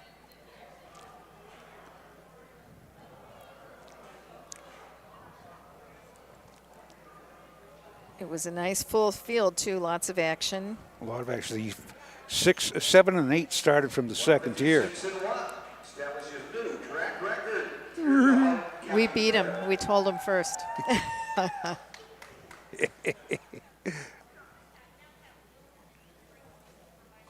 I was wondering about the pink shirts, and now, remember, I mentioned them a few races earlier. There was a reason. They were coming out for the winner's circle for the final. In track record performance, 156 1. 5-year-old Bay Gillingham Artificial out of the Ice Scoot Anna Robin Ice Scoot. Owned by Ohio Harness Horsemen's Association Director Kent Saunders. Kent Saunders trains. Roy Wilson drives the winner. Second of the season for Robbins Art. Track record performance 156 1. Blanket Bite Nylon Harness Shop. Two fractions of 28 2, 58 1, 126 1. Robbins Art, Kent Saunders, Roy Wilson establish a new track record here at the Hardin County Fair. Results are official. Number 1, Greater Than Aces 5. 2 always beat GG 8-3. Robbins Art the winner. 4 Trent Deo 2. 5 Q-Cobra Jet 7. 6 Tariq Sealster 4. 7 Sports Team 6. The 8 Big Bad Whammo 3. 156 1. 5 8 1 2 7 4 6 3 on the bottom. Well, that wraps it up for a Wednesday evening of racing here at the Hardin County Fair. We're back at tomorrow evening, post time at 7 with What a great races. Garnett, please return those saddle pads when you're finished racing. Yes, Great job Tom. this evening, tomorrow evening. It's been our pleasure to bring you the live racing stream of the Hardin County Fair from Kenton, Ohio for the Ohio Harness Horsemen's Association. It's been Trish Soulsby and Tom Pye. I like to say Good racing, good luck, and good night. Good night.